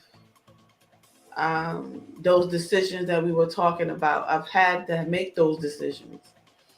And because I had to make the decision, people always felt like, oh, you're fine. You're not really losing. You never had a loss because you knew something was wrong and with the baby, or you knew something was, so you had to do it. But no, you still feel that. Even if the baby didn't grow, as it was only like 16 weeks or whatever, even if it didn't grow to where it was supposed to, you still feel that, even though that's something that you had to do in order to save your life. So you could potentially, not had my 2 now, but yeah, you feel that more. I think I felt that more when I was carrying somebody and then lost them really early. I think that was more traumatic than that. For 5 weeks that I didn't even know a lot of times in the beginning. I don't know if I'm getting off topic. No, it wasn't off topic. We trailed pretty far off topic. But Yes. Not really. Actually, all this was, within the general area, within the general vicinity, within the cluster of parenting. But I was smoking a little bit, y'all. Forgive me.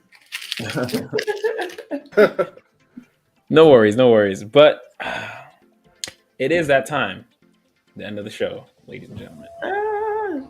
It has been a long night. It has been a great night. But unfortunately, it is time to call it a night. So we are going to close the panel out like we usually do. Everyone give a round of applause to Chris. Chris, shout yourself out. Hello. my name is Chris. I have a channel called The Blooming Ebony here on YouTube. And also you can find me on Instagram at The Blooming Ebony. Or did I say? I'm tired. Sorry, you guys. I think I said that right the first time. I hope I did. But yes, you can follow me on Instagram at The Blooming Ebony as well. And don't forget to hit that like button on your way out. Thanks so much for watching. We got the doctor. Hey, what's up, everybody? You can find me on YouTube at Black Wall Street Trading LLC. You can hit me up on Instagram, behavioral_consultant. That's behavioral_consultant. Just hit me up, go in my DM. I'll try to answer them sometime. Dr. John. We got the millionaire next door, Tack Williams. Hey guys, it's your boy Tack Williams, host and creator of the Examine Life podcast. And as CKQ say, I am the $1 heir. Okay, I got plenty $1. But I want to say thank you for this platform. If you guys want some interesting, some progressive conversations where you can have some takeaways, maybe get some pointers of growth and other perspectives, come to CKQ's podcast and subscribe and come right into the chat and participate on the panel. But you can find me at Tack, T-A-K, skip a space, Williams, where I play a day trader Monday through Fridays. Thank you. Awesome. We got M3. Yes. This is your boy M3 from Knowledge and Relationships. Always here to make sure that you get your minds right and subscribe to the CKQ podcast, okay? And get the likes up as always. And support the other people's channels as well, too, like Crystal Bloom and Ebony, John, Tech, and Nick at Night as well. So thank you, CKQ, for having me on board. This was definitely a fun conversation. Always. Appreciate everyone that's going to appreciate you, M3. And last but not least, we got Unique. Hi, Nick at Night. Go check out Married Ladies Opinions YouTube page. We're coming back Sundays. We started last Sunday. Also Thursdays on Instagram, Married Ladies Opinions. I have a live show, and this Thursday coming up, a polyamorous couple. We're gonna be interviewing. And they black, okay? Okay. All right. A man and two women, and they in a And that's on IG, correct? That's on IG, 10 p.m. Married Ladies Opinions. Thank you. Thank you, There you CK. Y'all. Like and subscribe. All right. Amazing. It has been an amazing show, ladies and gentlemen. Thank you for coming out. Like everyone said, hit that like button. Subscribe to this channel for more content like this. We always try to get a lot of progressive conversations going. You always want everyone to come out of here with a different point of view or with a better point of view, bettering their mindset as they went through this whole conversation with us. Other than that, I think we have just about talked everyone's ears off. So until next week, we will see you all again. Wait. Not yet. Okay, now we do the wave. Peace.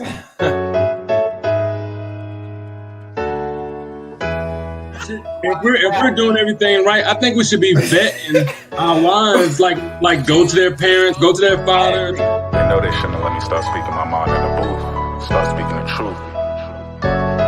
Might get shocked. I think you're just saying, okay, actions have consequences, and I'm not going to support this person's actions. Like, you don't have to cancel them and say, like, I'm never, I hate you. Innocent lives have to die.